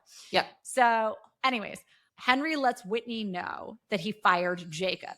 And Whitney's like, you can't do that. And Henry's like, yes, I can. Okay. And so they end up standing nose to nose. And Whitney is like, that was a grave mistake. And Henry asks why. And Whitney just says it again. And Henry's like, you can't even bring yourself to tell me why. Freaking Henry seems fully convinced that fraud is going on and that this incompetent auditor / like one who's under his thumb or whatever is behind all of it. He's asking him to his face to tell him that there's fraud. And he's like, you can't even bring yourself to do it. And so he says, we're going to hear pitches from other auditors imminently. Whitney advises against it. And Henry finally says, yeah, you know what? Fuck your advice. As if anything you've pushed on me has anything but your own interests in mind. Now, obviously things that have been pushed on him are A, this role of CEO, but B, also like the relapse, the alcohol, you get up and be the face of the company. And so when he stands there and kind of just this weird motion, he turns around a couple of times and he puts his hand to his mouth and removes it as though he's like kissing someone goodbye. Did you clock that motion? No, I didn't see that part. And Whitney ultimately says, guess you're going to do what you're going to do. Henry says, yeah. And Whitney says, so in that case, I guess it's best said like this. And he whips the letter out of his pocket, puts it on Henry's desk. And I was going to say the way that they read it though, literally it ends with, there's the hole in my bucket at the end, but everything else is all new things. So I was like trying to figure out. Well, he said, I struggled with how to start this letter so many times. Those were all the false starts he had to the letter. Oh, that's what that was. Okay. So all of those other things. Oh, that makes sense. Those so that clears it up. So the Dear Henry. The Dear Henry was the beginning of the letter. Yeah, understood. So then it's the Dear Henry. I drafted and redrafted. Okay. That makes sense. Okay. So as Henry, by the way, with his fancy letter opener, because this man is so freaking like pampered that he can't even like open a letter with his bare hands. He has to get out his like fancy silver letter opener. We cut to all of a sudden, Whitney in the elevator pulling out both phones, and he's taking the SIM card out of one phone and putting it into his burner phone or whatever it is. And he gets some voice in freaking Russian on the other line asking for a code, I presume, because Whitney responds, it's Alpha X-ray 612 Lima Lima 234 in military code. Now, part of me wondered, because he was giving that code not in like Russian or whatever, that maybe he's actually working with the Americans exactly against his Russian overlords at the KGB. That was my only thing, because I was like, wait, why is he responding in English? Well, I was joking. I like texted you, Jen. I was like, how funny would it be as if he gets arrested or something? Then he just goes and like gets a pardon by Trump, because it's been this whole thing where Trump just pardons all these criminals, especially if they can somehow, I don't know, do business with them. Maybe he can get a pardon. So we finally get to see this letter. It's written in this like tiny, perfect script. It's multiple pages long. And it's scripts, by the way. It's become this thing. Kids are no longer learning scripts, how to write in cursive, and it's in cursive, and it's like nice cursive. We know from his passport that he was born in 1985, so he is our contemporary. A year younger than us. So we hear, Dear Henry, I drafted and redrafted an opening to this statement. I think maybe the time for poetry and ornament has passed. Practically, it's very important that you understand everything now that you're implicated. I write to say we are stronger together and we must violently pursue an end game which delays our detractors, making their lives harder to close in on our goal. People are going to accuse us of criminality, and parsing the details of our story in this way is prejudicial. But it won't stop people making the case against me, against us, and by that very definition, against you. You see, dear Henry, there's a hole in my bucket. And like I said, which goes back to the beginning. Yes. Yeah. The circularity. Did zoom in on the letter, and it's read by Whitney out of order from how it's written. But regardless, we've got Henry just reading it in horror. And then it cuts to what looked to me like a green screen almost of like this 1950s suburban street. And we see Eric walking away while that Judy Collins, Joni Mitchell song plays in the background. Yeah. I did think it was interesting going back to the Eric commentary about leave an outlet. And it kind of feels like Whitney has not really left him an outlet. And it's like, I don't know. I could see him just being like, fuck you. I mean, my life was over. I was willing to kill myself. My wife doesn't love me. I'm CEO of this company. It's going to be the second freaking company that I've now been at the helm of a scandal with. I could see him being like, you know what? Fuck it. I'm going to blow up this whole thing. At least if I'm going to go out, I'm going to go out and I'm going to take this shit down with me. But I just thought that was an interesting choice that they cut to Eric, and Eric was the one who made that point. And also, like, what does he have? Based on just the Wirecard story, there's such a simple door open for everybody to come back. The door is, okay, Wirecard goes down, Ferdinand goes down, and everybody can turn like state's evidence against these people. And Eric can be like, dude, this was entrapment with this like underage girl. And he has like a path back. And Rishi can be like, I was if, again, that was like my dream that he was, I know that sounds crazy, that he was hired by Whitney. I don't think Whitney hired, now I think it's the Russian agents KGB, who were doing, all the work or whatever, but that he would have been hired by them because now he couldn't get the dirty money from Harper anymore. So he had to get dirty money from someone even more nefarious. Yeah. But I do think there's always a path back for our characters. All that has to happen is the criminal wrongdoing of Tender to be uncovered. And this blackmail against Eric is kind of expunged from the record, so to speak. Right. Well, so we have resolved the kind of Eric and Harper plot line for the time being. So to your point from earlier, I think the only place the show has to go from here is now what's actually going to happen with Harper and Yaz. And it's their end game for this season. All right, really quickly, who were we bullish and bearish on? I mean, bullish on Harper and bearish on Whitney. I mean, not bearish on Whitney, bearish on Henry. So bearish on Henry, bared to the max on Henry. Which is very sad. I am bullish on Yasmin, to your point. Where basically what I was just saying is like, I didn't think we were given anything in the beginning of the episode to like get to the point where I thought you were getting really quickly with like Yasmin turning towards Harper's team. But I think by the end of the episode where we see all things revealed, I do think that seems like a very reasonable outcome to go from here. Oh, see, as soon as she started to like question Whitney and like I was like, oh, okay, the seeds are planted. I feel like this is where now they can, but it was funny because it was like till the end. And then it was like a few minutes later and she's like, oh, you're drinking. And I mean, you're about to try to like sleep with my husband. Like, maybe don't do that. Well, thank you guys so much for another great episode. I had fun taking the reins for the day with the play-by-plays, and we will be back with another episode. I can't believe we're finishing out the season. Only 2 more to go. Thanks, you guys. Yeah.